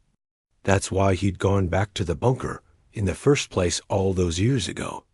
She wouldn't take the last plane out without him. So he'd stayed, and then everything had fallen apart. And he'd spent nearly a decade paying for that choice. But she'd waited, through all of it, the uncertainty, the silence, the years without knowing if he was alive or dead. She'd waited in that house in Rudo, in the southern part of the city, and she was still there when he finally came home. Misch struggled at first. What do you do when you've spent 5 years in Hitler's inner circle, and then 9 years in Soviet camps? What skills do you list on a job application? What do you tell people when they ask what you did during the war? He was offered work, odd jobs, mostly, through people he'd known before. A porter position at a hospital, a driver for some company. But all of them would have meant leaving Berlin. And his wife wouldn't go. After everything they'd survived, she wasn't leaving her home, so he found another way. Got a loan backed by some wealthy Germans who'd known him before the war. Bought a small painting and decorating business from a man who was retiring. House painting, wallpaper, the kind of honest, ordinary work that had nothing to do with bunkers or switchboards or the end of the world. He ran that shop for over 30 years. Built a life. Watched his daughter grow up. Became a grandfather. Just a regular man in a regular house. Less than 4 kilometers from the place where he'd watched history collapse. For decades, nobody much cared about Rahus Misch. He was just another veteran, another survivor, another old man with stories nobody wanted to hear. Germany was busy rebuilding, busy forgetting, busy becoming something new. The war was over. People wanted to move on. The bunker, meanwhile, sat underground and rotted. After the war, the Soviets had leveled everything above ground. The Reich Chancellery, that massive building where so many terrible decisions had been made, was demolished stone by stone. The rubble was hauled away. The ground was cleared. But the bunker itself was harder to destroy. In December 1947, Soviet engineers tried to blow it up. The explosions damaged some of the interior walls, collapsed a few ceilings, but the main structure held. 4 meters of reinforced concrete doesn't give up easily. They tried again in the 50s. More explosives, more demolition crews. They managed to destroy some sections, fill in some tunnels, but the core of the bunker remained. It was easier to just bury it, cover it over, pretend it wasn't there, which is what they did. The land above the bunker became part of East Berlin. The wall went up in '61, cutting the city in half. And suddenly, that patch of ground was in a death strip. No one built anything there. No one dug.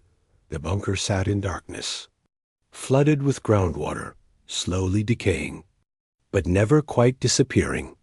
In 1972, the Stasi got curious. The East German secret police had heard rumors about tunnels, about underground passages that might connect to West Berlin, potential escape routes. They sent teams to investigate the area around Wilhelmstrasse, digging carefully, mapping what they found. They found the bunkers, not just the Vorbunker, the whole complex of underground structures that had honeycombed that part of Berlin during the war. Air raid shelters, command centers, storage rooms, and documents, thousands of them. 15,000 pages of Nazi paperwork, water-damaged but still readable. Sitting in the darkness where they'd been left in 1945, the Stasi documented everything. Took photographs, drew maps, filed reports. Then they sealed it all up again and classified the findings. State secret. No one needed to know that Hitler's bunker was still down there. Mostly intact, right under their feet, the wall came down in '89. And suddenly everything changed. Berlin was reuniting. The empty spaces that had been death strips were now prime real estate. Developers moved in. Construction cranes appeared. The city was being reborn, and nobody wanted to wait. In 1988 and '89, construction crews digging foundations for new apartment buildings broke through into the bunker complex. They weren't looking for it, weren't even aware it was there, just hammering through what they thought was solid ground and suddenly finding themselves in underground, rooms that hadn't seen daylight in 40 years. The discovery created chaos on the construction sites. Work stopped. Officials were called. Nobody knew quite what to do. Here was this thing, this piece of history that everyone had tried to forget, suddenly exposed to the light again. The Vorbunker, the upper section, was in surprisingly good condition. The ventilation pipes were still in place. The walls were still tiled. Metal safes stood upright in corners. Rusting but intact. In some rooms, you could still see the original paint on the walls. Still smell the decay of 40 years of abandonment. The Vorbunker, deeper down, was more damaged, flooded. The interior walls had been destroyed by the demolition attempts, but the shell remained. The concrete box where Hitler had spent his final weeks was still there. Waiting, water had seeped in through cracks. Creating pools on the floor, debris floated in the darkness. But the basic structure had survived everything the Soviets had thrown at it. A photographer named Robert Conrad managed to get inside during this period. He broke in over 30 times, risking arrest, crawling through construction sites and flooded tunnels to document what he found. His photographs showed damp concrete walls, debris-filled corridors, the skeletal remains of the infrastructure that had once kept the bunker running. He photographed ventilation shafts and electrical conduits, doorways leading to flooded rooms, staircases descending into blackness. The images were haunting, beautiful in a terrible way. This was what remained of the place where World War II had effectively ended. This was what time and water and neglect had done to Hitler's final refuge. It was a time capsule, a horrifying, fascinating glimpse into the final days of the Reich. And the German government had no idea what to do with it. The debate was fierce. Some people wanted to preserve it, turn it into a museum, a memorial, a place where people could learn about what had happened. History shouldn't be buried, they argued. People needed to see where these things had occurred. Understanding required confrontation. Others wanted it destroyed completely, erased from the earth, leaving no trace that might attract neo-Nazis or serve as a shrine to Hitler's memory. Germany had worked hard to move past its Nazi era. Why create a tourist attraction around the place where Hitler died? Why give extremists a gathering point? In the end, they chose erasure. The exposed sections were demolished. What remained was filled with concrete and sand, sealed off, buried under the foundations of new buildings. The construction continued. Apartment blocks went up. A parking lot was paved over the spot where the garden had been. By the late '90s, There was nothing left to see. Just ordinary Berlin streets, ordinary buildings, ordinary people living ordinary lives on top of one of the most infamous locations in human history. Misch watched all of this from his house in Rudo. He was in his 70s by then, 80s, still running his shop, still telling his stories to anyone who asked. After the bunker was rediscovered, the questions started coming more frequently. Journalists, historians, documentary filmmakers, they wanted to talk to the last witness, the man who'd been there, who'd seen it all, who could describe what it was like in those final days. Misch talked. That was his nature. He'd spent 9 years being forced to talk by Soviet interrogators, and now he talked willingly, almost compulsively. He gave interviews, wrote a memoir, consulted on films. His perspective was strange and sometimes troubling. He'd spent 5 years in Hitler's inner circle, and he still struggled to reconcile the man he'd known, the boss who joked with staff and been kind to his dog, with the monster history remembered. He was no brute, Misch would say in interviews. He was no monster. He was very normal. This made people uncomfortable. How could anyone describe Hitler as normal? How could someone who'd been there, who'd seen the end, still speak about him with something approaching fondness? But maybe that was the point.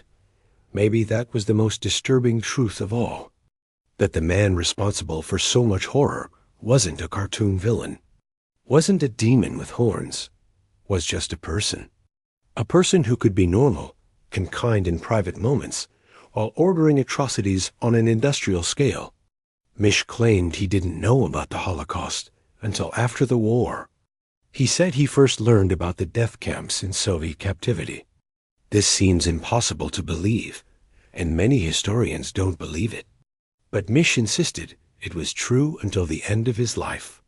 What we know is that he kept his head down, did his job, didn't ask questions, connected phone calls and delivered messages, and tried not to think about what those calls and messages might mean. He survived by not knowing, or by choosing not to know, or by knowing and pretending otherwise. The distinction may not matter.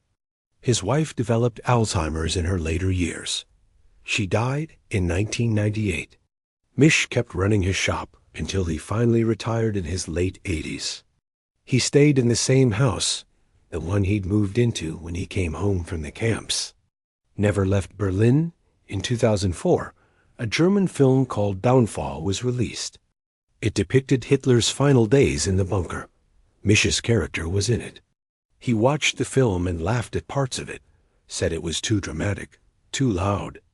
Everyone whispered in the bunker, he told interviewers. It was a death bunker. Nobody screamed. He died on September 5, 2013. He was 96 years old, the last survivor of the bunker. Or at least the last one anyone knew about. A few years later, it turned out there was one more, Johanna Ruff, who'd been a 15-year-old nurse in the bunker during those final days, was still alive. She'd never sought publicity, never given interviews, just lived quietly until her death in 2023 at 94. But Misch was the one people remembered, the telephone operator who'd sat in his doorless room and connected calls while history ended around him, the witness who'd watched the bodies being carried out and the fire being lit, the man who'd somehow survived it all and lived to tell the story for another 7 decades. The bunker he'd worked in was gone now, or mostly gone. Parts of it probably still exist down there, beneath the parking lot and the apartment buildings. Sealed off, flooded, slowly crumbling in the darkness. But the exact location had been pinpointed now. Historians and researchers using wartime aerial photographs and modern mapping technology had figured out precisely where it lay. Not where people had assumed, but slightly further south, under the edge of the parking lot, partly under a block of flats. The people living in those apartments probably don't think about it much. Why would they? It's just an address, just a place to live. The history beneath their floors is sealed away, invisible, almost forgotten, almost because there is one marker, one small acknowledgement of what happened there. A sign that went up in 2006, more than 60 years after the war ended. Just an information board, text in German and English. A diagram showing where the bunker was located. The basic facts of what happened in April and May of 1945.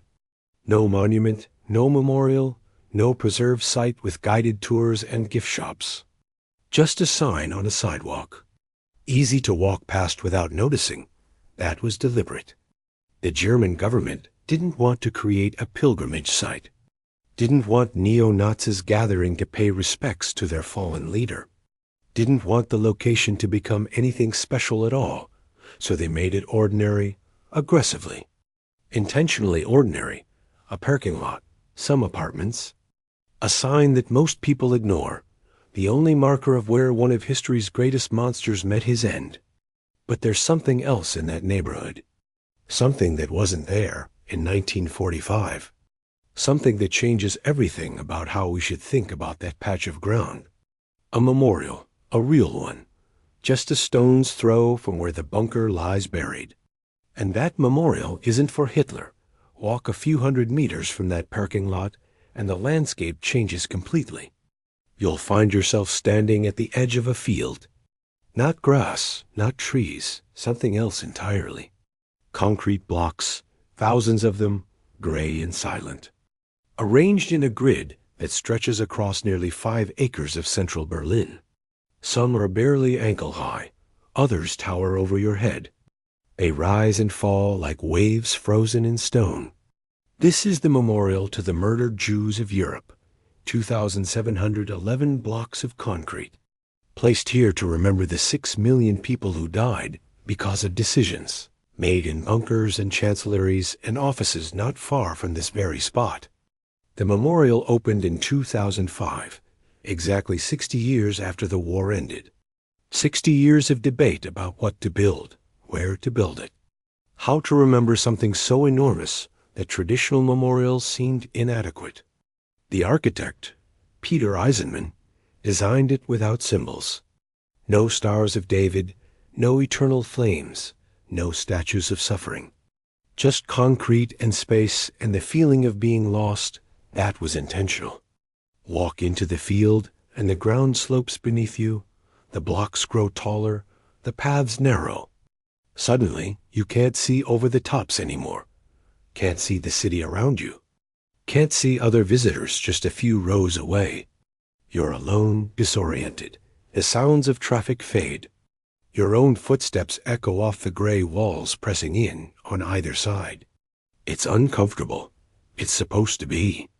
Eisenman wanted visitors to feel something of what it meant to be lost. To be trapped in a system that made no human sense. To walk paths that seemed orderly from above, but felt chaotic from within. Children sometimes run through the memorial, playing hide-and-seek among the blocks. Their laughter echoes strangely off the concrete. Some people find this disrespectful. Others see it as a kind of victory, life continuing, joy persisting. The opposite of everything the Holocaust was meant to achieve. If you watch the children long enough, you realize something. The people who built this place, the Nazis, they wanted silence. They wanted absence. They wanted certain kinds of people to simply cease to exist, to be erased not just from life, but from memory. And here are children running, laughing, alive. Jewish children, German children, children from everywhere, playing in a memorial built on ground where the people who wanted them dead once held power. That's not disrespect. That's defiance. The blocks have no names on them, no dates, no inscriptions explaining what each one represents. They're deliberately anonymous, just like so many of the victims. People who died without graves, without markers, without anyone left to remember their names. But underneath the field, there's more. A staircase leads down into an information center buried beneath the concrete. Down there, the anonymity ends. Down there, the 6 million become individuals again. There's a room called the Room of Names. It's dark, quiet, on the walls. Names are projected, the names of known victims. Each one read aloud by a recorded voice along with a brief biography. Born in Warsaw, 1923. Deported to Auschwitz, 1942. Murdered. The recording runs continuously. All the known names read one after another would take over 6 years to complete. 6 years of names. 6 years of individual human beings who were born and lived and loved and then were murdered because of where they came from or what they believed. 6 years just to read the names. Think about that for a moment. If you started listening right now and you didn't stop, you wouldn't hear the last name for 6 years. Every day, all day, name after name after name. And those are just the ones we know about. The ones whose names were recorded somewhere, whose existence was documented, whose deaths left some trace in the bureaucracy of murder. Millions more died anonymously. Burned, gassed, shot, starved, their names lost forever. The memorial sits on land that was empty during the war. It wasn't chosen for any historical connection to the Holocaust itself. It was chosen because it was available, because it was central, because Berlin needed a place to remember. But here's the thing nobody planned. When you stand at the southern edge of the memorial, at the corner nearest Tiergartenstrasse, you're less than 200 meters from the spot where Hitler's bunker lies buried, the parking lot where his body was burned, the unremarkable street where one of history's greatest horrors began its final chapter. 200 meters, maybe a 3-minute walk. On one side, nothing, a parking lot, a small information board that most people walk past without reading. No memorial, no monument, no acknowledgement beyond a few lines of text and a diagram. On the other side, 2,711 concrete pillars covering 5 acres, visited by millions of people every year, standing as permanent witness to the crimes committed by the man who died in that bunker. The perpetrator gets a parking lot. The victims get a memorial. There's something fitting about that, something right. The man who wanted monuments built to his 1,000-year Reich, who dreamed of architecture that would last for millennia, who imagined himself remembered forever as the greatest leader in history. That man gets an anonymous patch of asphalt where people park their cars and buy bubble tea. There's probably someone parking there right now. Someone who has no idea what happened beneath their wheels. Someone checking their phone or adjusting their mirror or thinking about what to have for dinner. Normal life, ordinary moments on top of extraordinary horror. While his victims, the ones he tried to erase from history, the ones he murdered by the millions, they get the memorial. They get the names read aloud. They get the concrete pillars rising toward the sky. History has a sense of justice sometimes. Not often, but sometimes if you visit Berlin today, you can walk this route yourself. Start at the memorial. Spend some time among the concrete blocks. Go underground and listen to the names, then walk south. Past the embassies and the government buildings and the tourists taking photographs. The walk takes about 10 minutes if you don't stop. But you probably will stop. There's a lot to see in this part of Berlin. A lot of history layered on top of more history. Eventually, you'll reach a street called In den Ministergarten. Nice apartments, a Chinese restaurant, a parking lot, normal Berlin. The kind of street you'd walk down without a second thought if you didn't know what was underneath it. Look for the information board. It's easy to miss. Just a sign on a metal pole with text in German and English. Most people walk right past it. They're heading somewhere else. Looking at their phones, thinking about lunch. The sign doesn't demand attention. It just offers information to anyone who wants it. Stand there for a moment if you ever visit. Think about what happened in this place 80 years ago. The concrete rooms underground, the people trapped in them. The decisions made, the bodies burned. Think about Mish at his switchboard. Eva signing her new name, the children playing in the corridor. The gasoline being poured, the fire catching. Then look around at what's there now. Parents pushing strollers, people walking dogs. The everyday business of a city that has moved on, that has rebuilt, that has chosen to remember its victims while forgetting the man who created them. Mish is gone now. He died in that same house in Rudo, where he'd lived since the Soviets released him. Less than 4 kilometers from the bunker where he'd once sat at his switchboard. 96 years old, the last witness. Or the last one anyone knew about Yelena Erzivskaya, the woman who carried Hitler's teeth through the streets of Berlin on Victory Day. She's gone, too. She spent decades trying to tell her story, fighting Soviet censors, smuggling the truth into her books.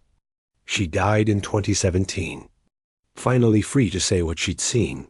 Keith Heuserman, who drew the diagram that proved the identification, who spent 10 years in Soviet captivity for knowing too much. Linge, who wrapped the bodies in blankets and carried them up the stairs. Gunsch, Kempka, Bormann, all of them gone. Soon there will be no one left who was there. No one who saw it with their own eyes. No one who can say, I remember. Then it will be just us, the ones who came later, the ones who have to decide what to do with this history, how to carry it forward, how to make sure it isn't forgotten. The bunker is sealed. The bodies are gone. The teeth sit in an archive in Moscow, but the story remains. A parking lot in Berlin where something terrible ended. A memorial nearby where something terrible is remembered. An ordinary city going about its ordinary business on top of extraordinary history. That's how it is with most places, if you think about it. Layers of time stacked on top of each other. The present covering the past, covering the deeper past. We walk over history every day without knowing it. But sometimes it's worth stopping, worth looking down, worth asking what happened here, and what it means that we're standing in this spot now. We didn't ask for this history, but it's ours anyway. Ours to remember, ours to learn from, ours to carry forward, so that someday, when someone asks what happened in Berlin in the spring of 1945, there will still be an answer. The bunker is empty now, has been for decades. Just darkness and silence, and slowly crumbling concrete beneath a city that has rebuilt itself around the absence.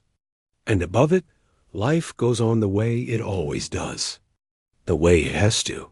People fall in love and raise children and grow old in apartments built over the ruins of the Reich Chancellery.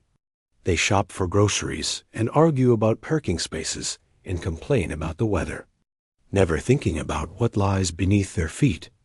That's not forgetting. That's just living. The two aren't the same. You can remember the past and still live in the present. You can honor the dead and still celebrate the living. That's what Berlin does now. That's what humans have always done. The memorial is there for when we need to remember. The information board is there for those who want to know.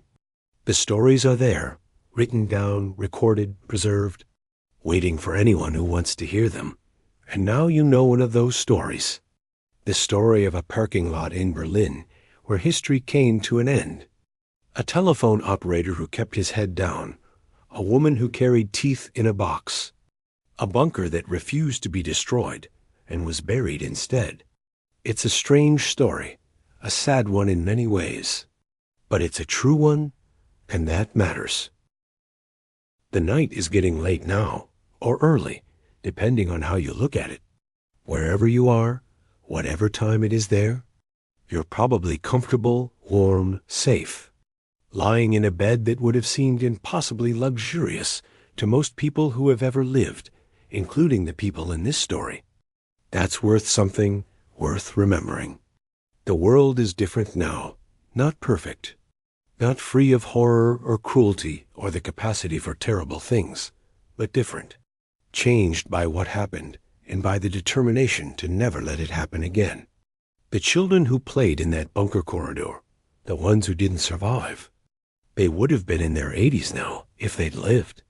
Great-grandparents, maybe, with lives and families and stories of their own.